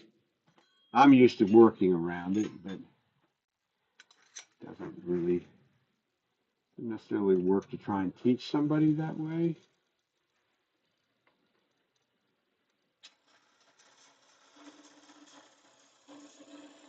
Now it starts to make a curve.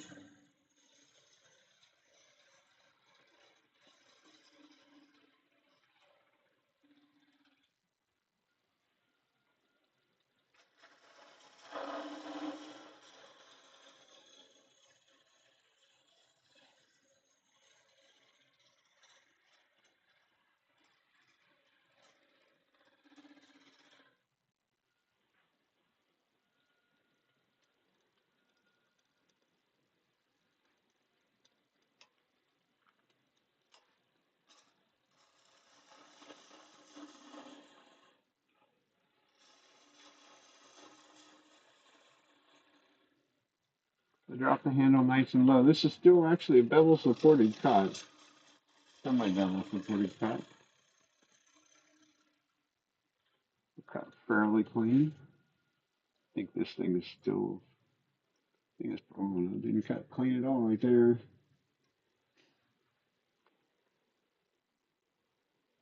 I think by the looks of it, I think it's a little bit kind of deeper than what I want it to be.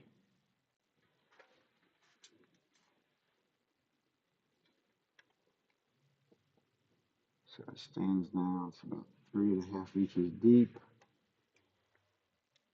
And it's probably just over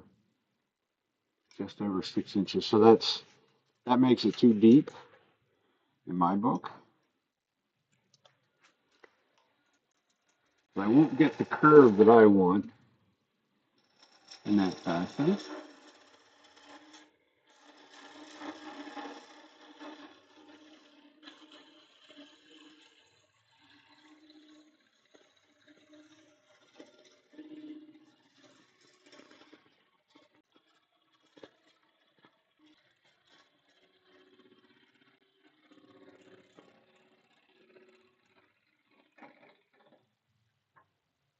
To get pretty close to the top. Like I said, this is the other problem with this feeder. You almost have to cut the wrong way at the top of it once you get it shaped up because it just chips this stuff off. It's the kind of like the in-between layer at the bark.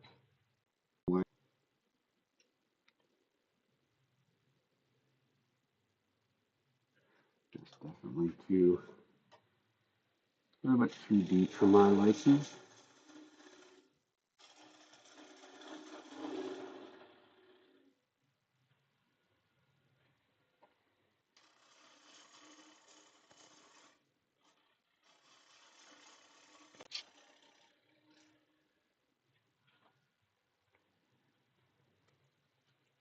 And of course now we lost our shape all the way around. Got it out. Let's the other one.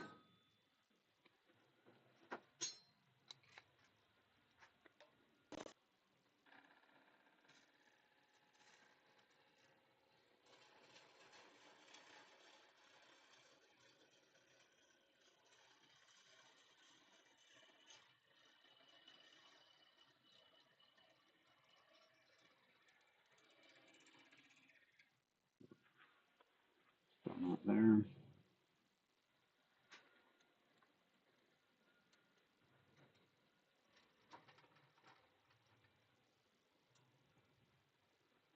Now I was able to get through the vibration, make life a whole lot easier.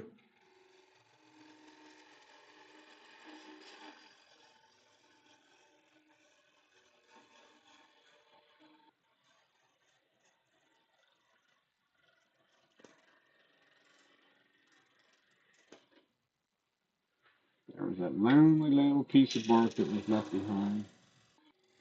Just went flying away.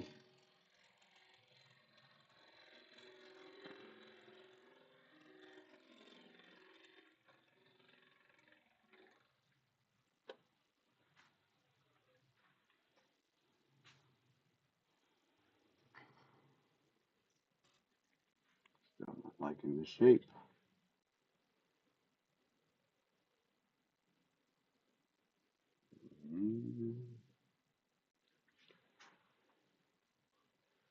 The last fails will go the wrong way and we'll get the shape that I think I want. And then we'll clean it up and come in the right way. No harm in that as far as I'm concerned. Problem is that I didn't get the tool rest in the right place to even start.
That looks like that's looking better.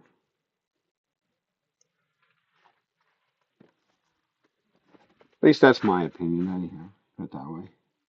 So that's now going to become our tenant. Remove some of that up to it.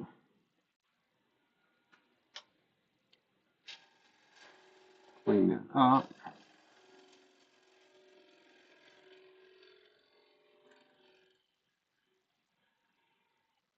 That corner. Let's see something. How bad did it chew it? Yeah, so you go the wrong way. Torn end grain. More torn end grain. Whole way down across there. That still didn't get rid of that stuff.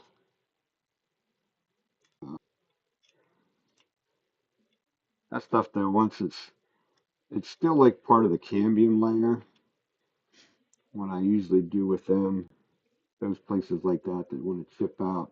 Once this thing is dry, a lot of times I'll take a wire brush on a drill, and I'll go over that. Guess you could do like uh, one guy, some of the guys on Wednesday night group like to take a torch to it. I've never really done that with too much stuff. This would probably be a good candidate for something like that. It would give you a nice black rim. It would probably also burn that stuff off. So that should be clean, except for right there.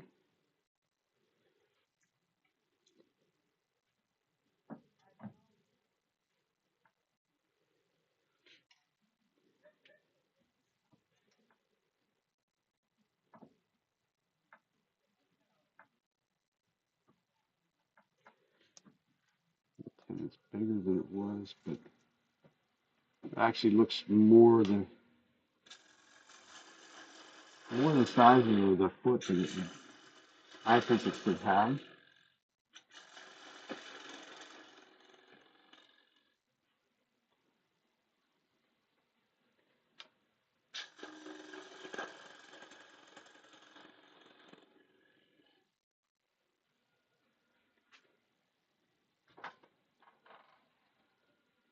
Again, get rid of the nub.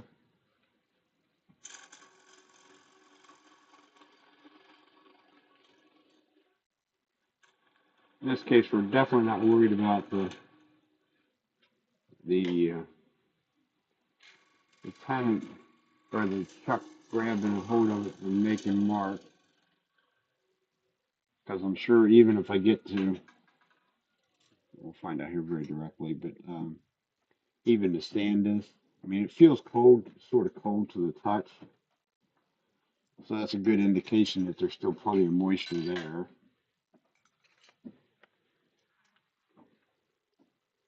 I just leave the foot a little, really considerably deeper than what it needs to be too. But we're less than 3/8 of an inch, so that'll still go into the chuck. Do a little shear scraping down here, which will should take care of that crap. Could get the traditional scraper out, that might actually help it too, or be able to do it. But then have to put it in hand on all that good stuff. Got a little bit of a lump. Don't quite have quite a smooth transition.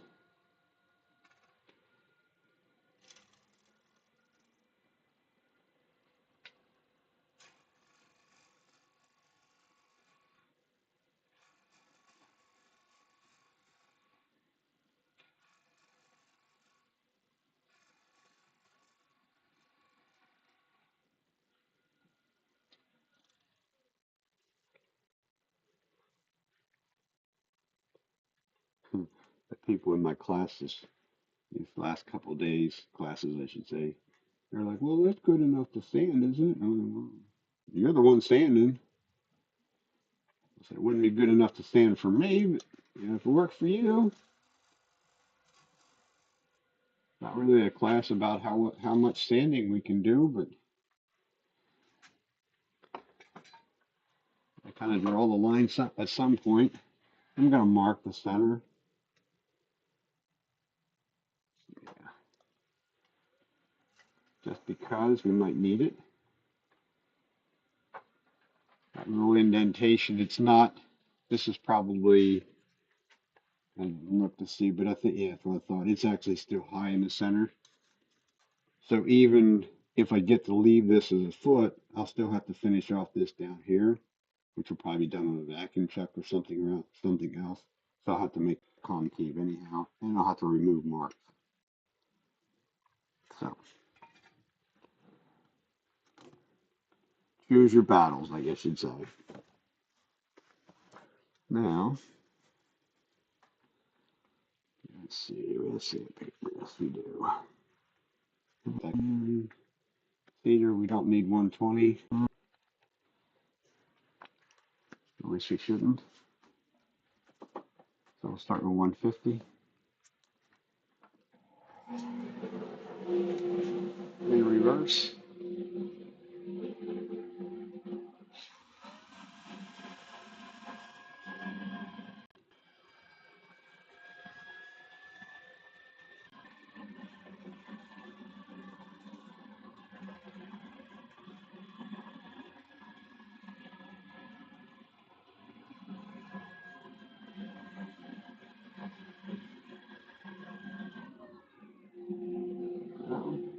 Sounds easy, you know.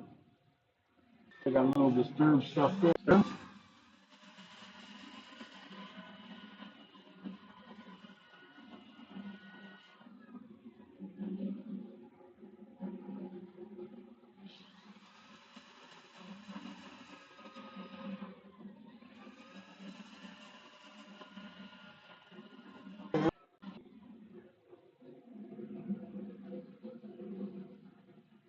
Can't get quite down into the tenon area. Not unusual, but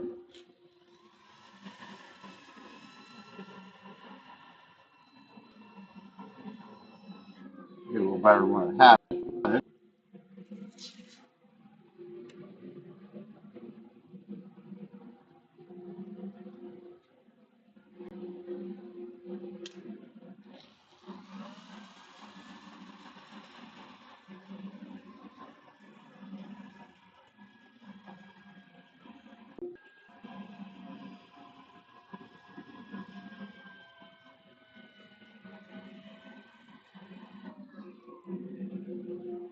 180.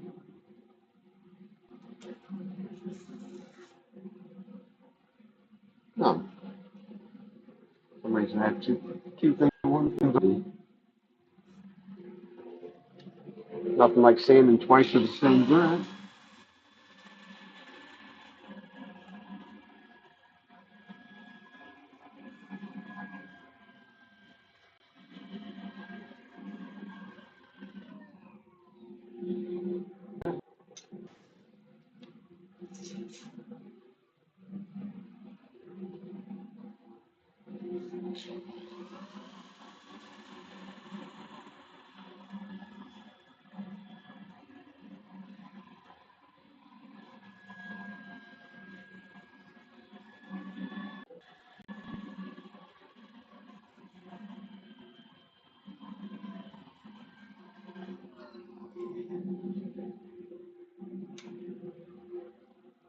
take a peek other than around the tenant. Everything is good. Which again, once again, doesn't really matter at this point because I know I'm going to have to come back and do something. So when I fix that little bit in there.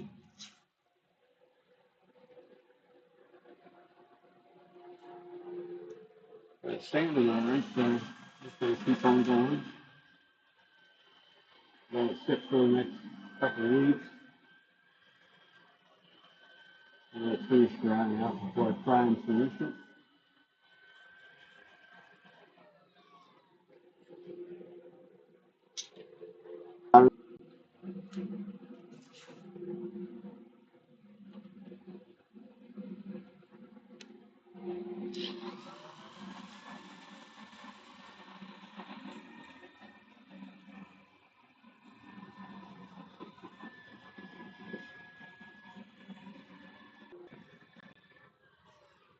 Asking at least is 400.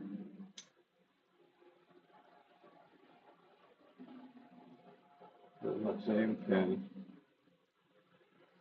how do you know that? A little bit of tip marks right there, yeah.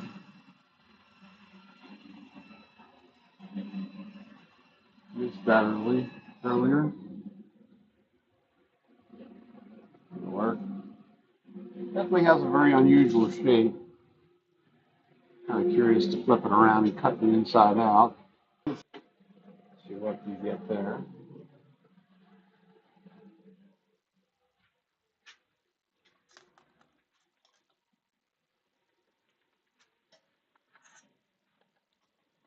So that would be another way of doing. I've seen other people do that. It takes the shark gels to do it. Probably the other thing would be to have some wedges, little shims or something or other, so that I could sit it when I sit it on the table of the drill press to be able to manipulate it a little bit to get things a little bit more uniform. This one's still this one's definitely going to have a higher side than one side's going to be higher than the other, which probably won't be a bad look.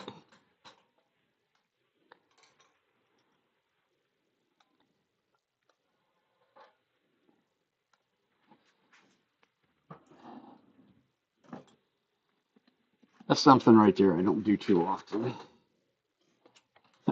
Watch Richard Raffin. He does it all the time. And I'm like, I forget the part of putting it in reverse. That the one day I didn't have it in reverse. I kind of had a tendency to try and bite the fingers a little bit. Well, that tenant's actually not a bad size. It might not leave much of a mark, which is a good thing.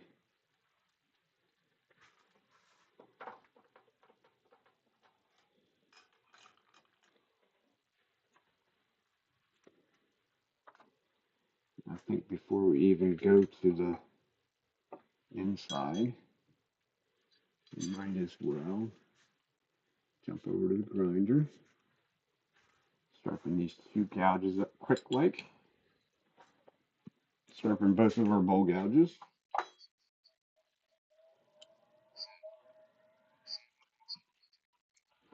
Yeah. Well, making it great or standing it right.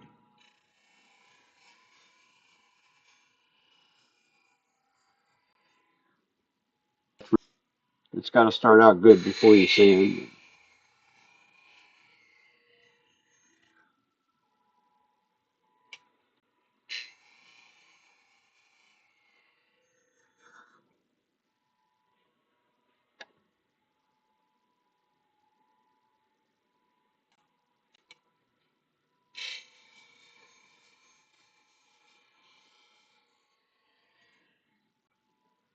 I'm getting better at this freehand grinding thing too. Usually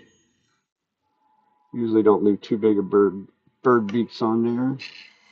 As I say, that finger there. But we can roll the nose around a little bit. Just take them away. Or make it worse. No, a little bit more.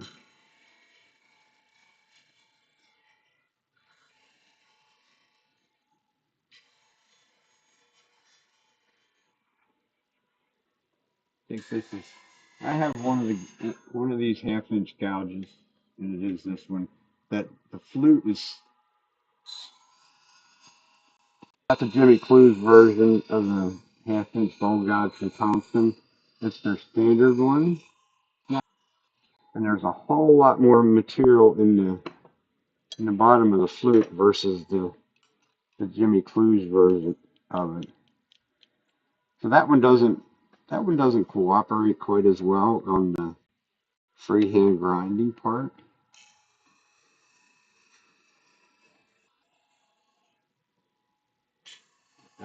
I'm sort of assuming it's because of the extra depth to it, or the lack of depth. I don't know. That's my excuse why that one doesn't always cooperate like the other one does. Still very pointy, which is sort of what I want, I guess. So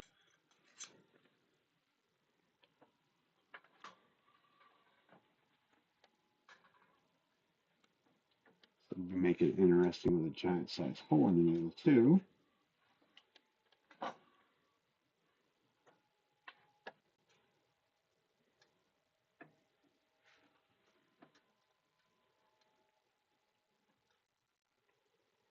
That should work. Change something, we slow the speed down, make sure nothing's out of whack, and we'll come back up to speed.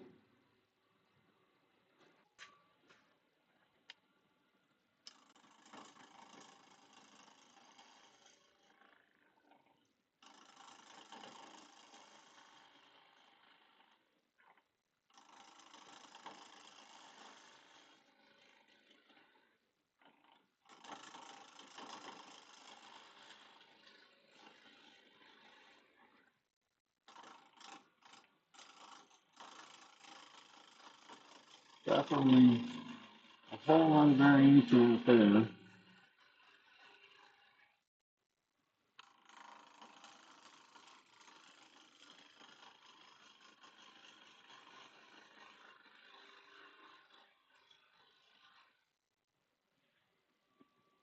Let's see how it's cutting. Should be cutting all right. Still plenty thick.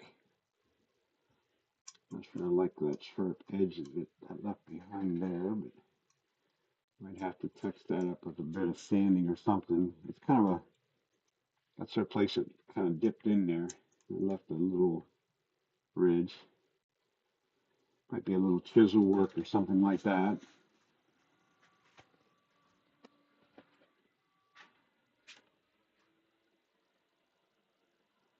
One way to accommodate the unevenness out here is to increase the speed quite a bit.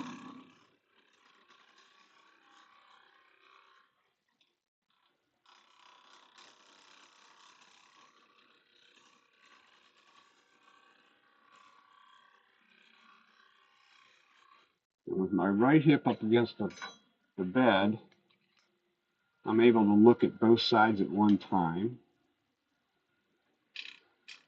I also switched over to that freehand ground tool, which will actually cut fingers a whole lot less bevel than the other ones. I'll just hog out the material with the other one and then use the sharp one to finish. We'll have no disturbed grain of any kind if we're doing things right. Question is that thin enough? Yeah, probably, because it's cedar, it's very light. It's generally, I try and make them light. I don't necessarily have to have them super thin.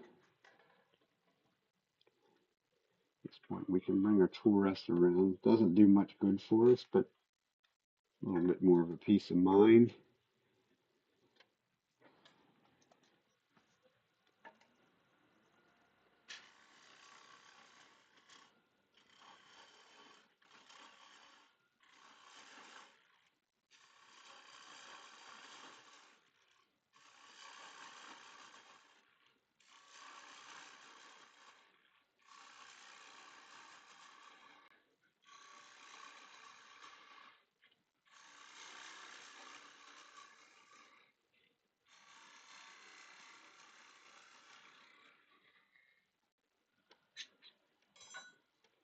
Want to go down the stages so that we know what we're doing.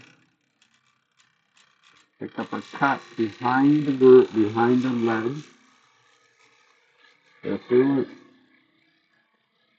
Try and follow the outside curve as best as what we can. Make sure I didn't leave a ridge behind. For a change, we didn't.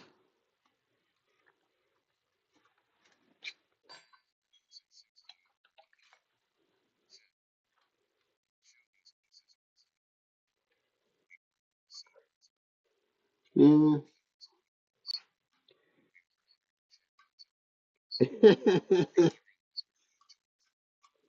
Well, thank you.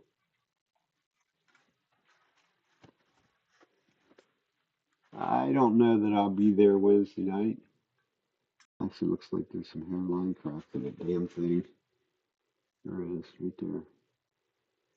Now that we've turned inside, I think they were there when we sanded. A couple little, that's a pain in the ass.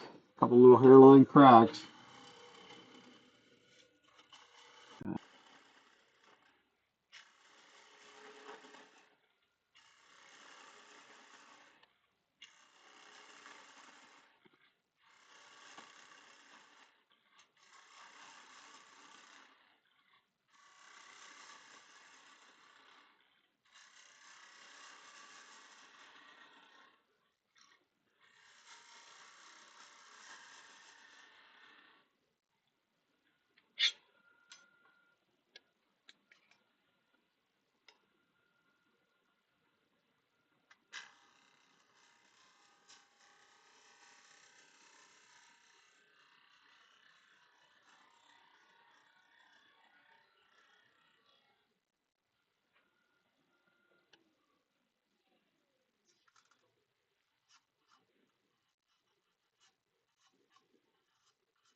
Merry Christmas to you.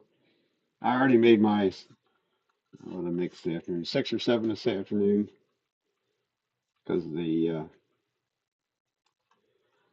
gift store that we have stuff in. I had 7 of them, and there was what I had the other day. Then they came along and bought 5 of the 7.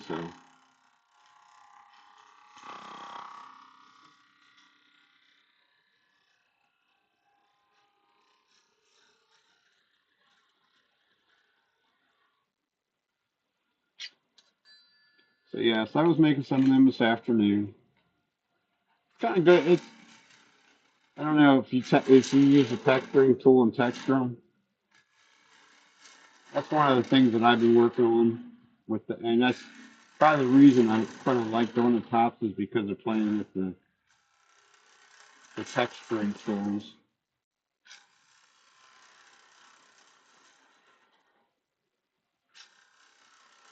Just to try and get better with them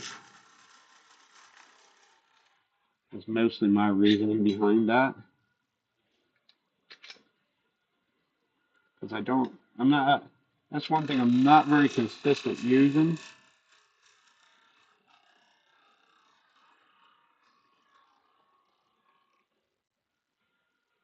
So, like I try and tell everybody, practice makes perfect, or practice makes the world go around. So, feels pretty consistent.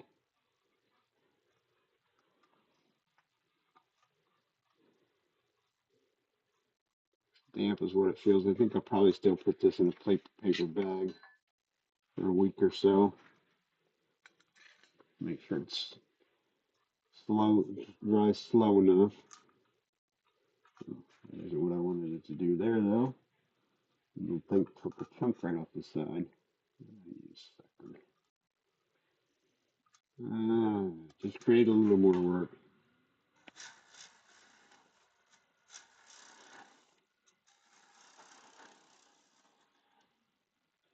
Let's switch back to that.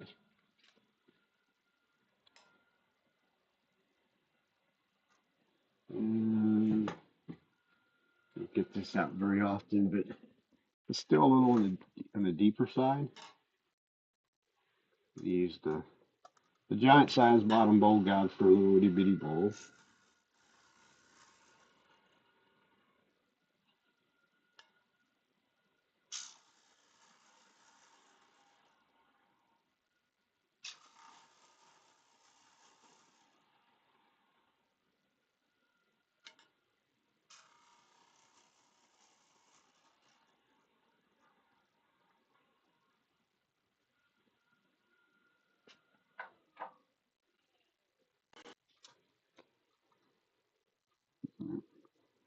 Lost my curve in there.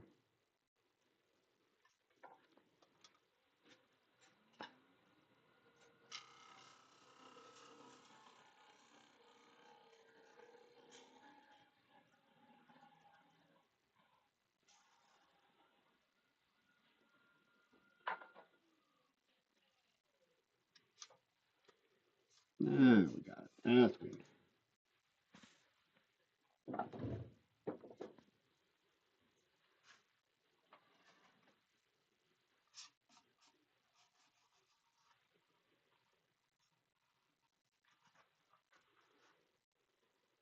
You can't feel them cracks. There's little white lines going up there, and I guarantee you they're cracks.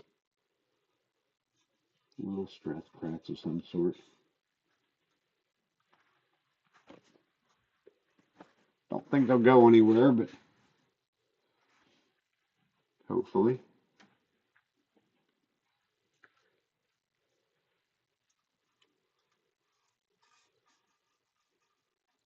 Give that a stand. And I think we're going to call it a day. It's 20 after 8. We're on overtime.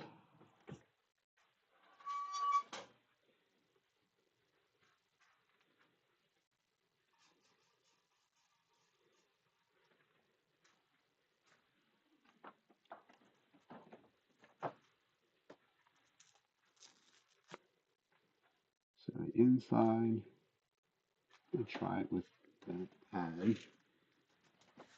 Get the sandpaper. Inside we will start with 120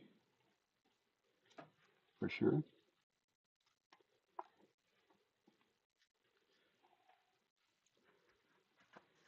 First order of business would be to turn the dust collector when it makes sense.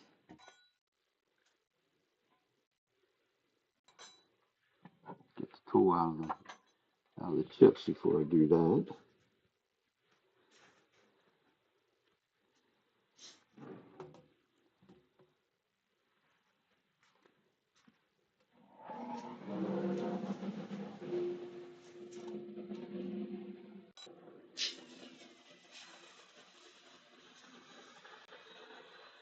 I like to sand these wings, the high part of the wings, really almost the whole way around, just by hand first.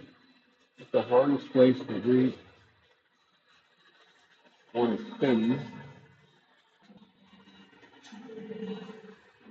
There'll almost always be some places in there that if you're going to have any torn grain, disturbed grain, or anything like that, that's where it's going to be. This kind of shape is probably going to be challenging as it is with fan. So it's very uneven out there. And I have to, pretty sure I'm going to have to go to the softer pan.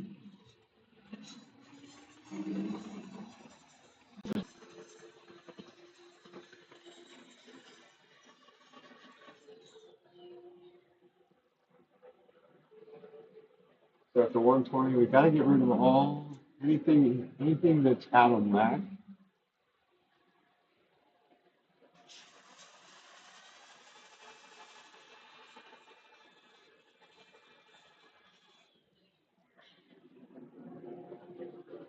That looked like some little ripples where I went back up there. It was already a little bit thinner than what it should have been, and I had a little too much pressure on it. Left some leaves like little ripples in there.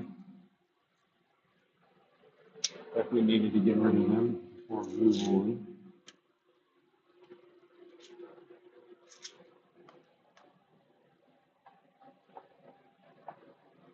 We'll switch to the stock tab.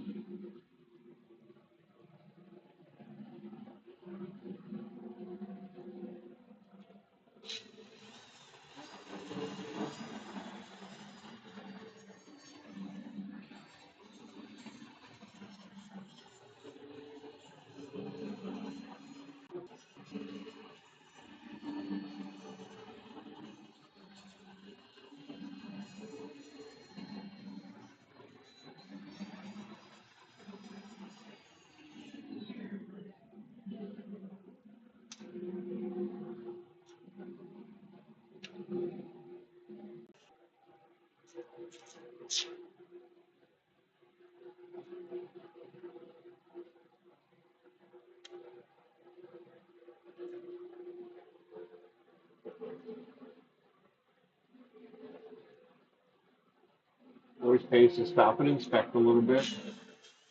Everybody in this something.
That's that.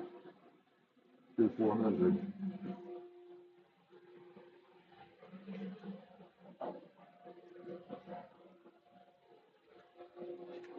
And probably while I'm here, while I'm at it, we'll take a little bit of 600. I'm going to go around this edge. This became a razor blade because of the cutting and sanding. I might as well get rid of it now while it's nice and round. Really wouldn't matter. I could get rid of it at any given point, but we're going to have more work to do because of this bark stuff that sticks fast on these. So we're going to have to do something with that.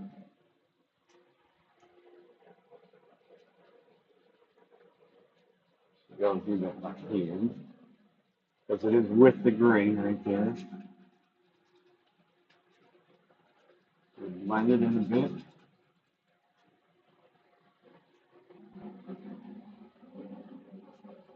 For the most part, nobody will be any the wiser.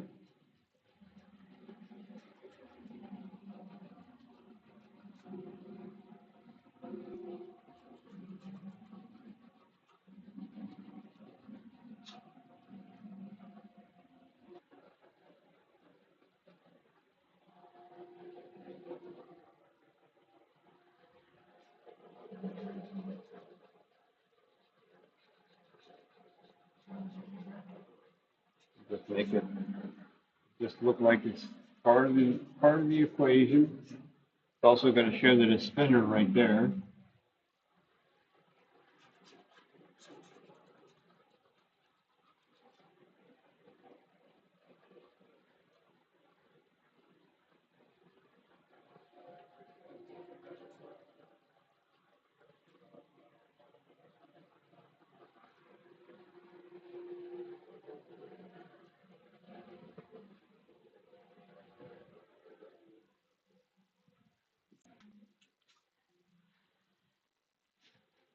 I think that'll call it good.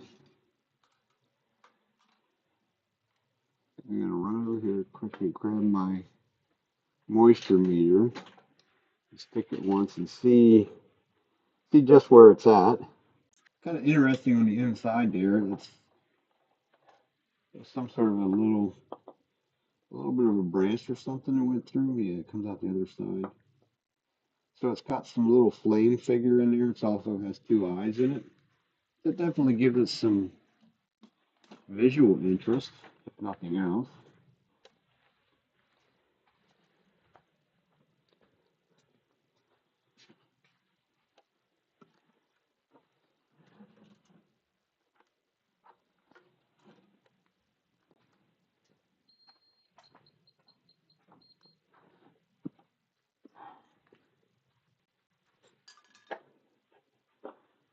And we'll stick it on the tin. That's probably the best place. Well, that only shows that it's like 13%. 14% if I dig a little deeper. That's not bad. Not bad at all. In my environment, air dried, if you're really lucky, it might get down to about 10 or 11. So that should be good to go in a week or two. At which point we'll probably go back and sand it a little bit more. Come back once it's dried out. We'll fix up this. It did leave teeny tiny marks.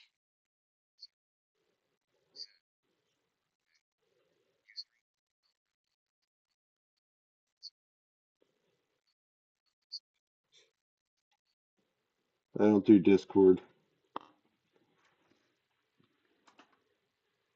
But thanks for the invite. Put it that way.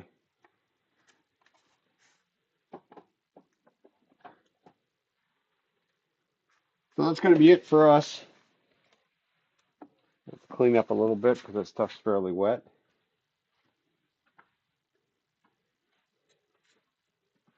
But there's our two little accomplishments for the night. Salt shaker and a little natural edge cedar bowl. Any other questions, comments? Feel free. Otherwise, we're going to wrap it up. Scoop up some chips.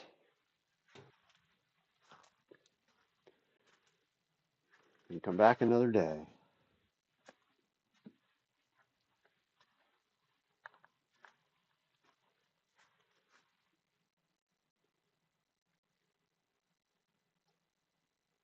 Till next week, everybody have a good week. And Merry Christmas and all that good stuff. Enjoy yourselves. Till next week, have a good one.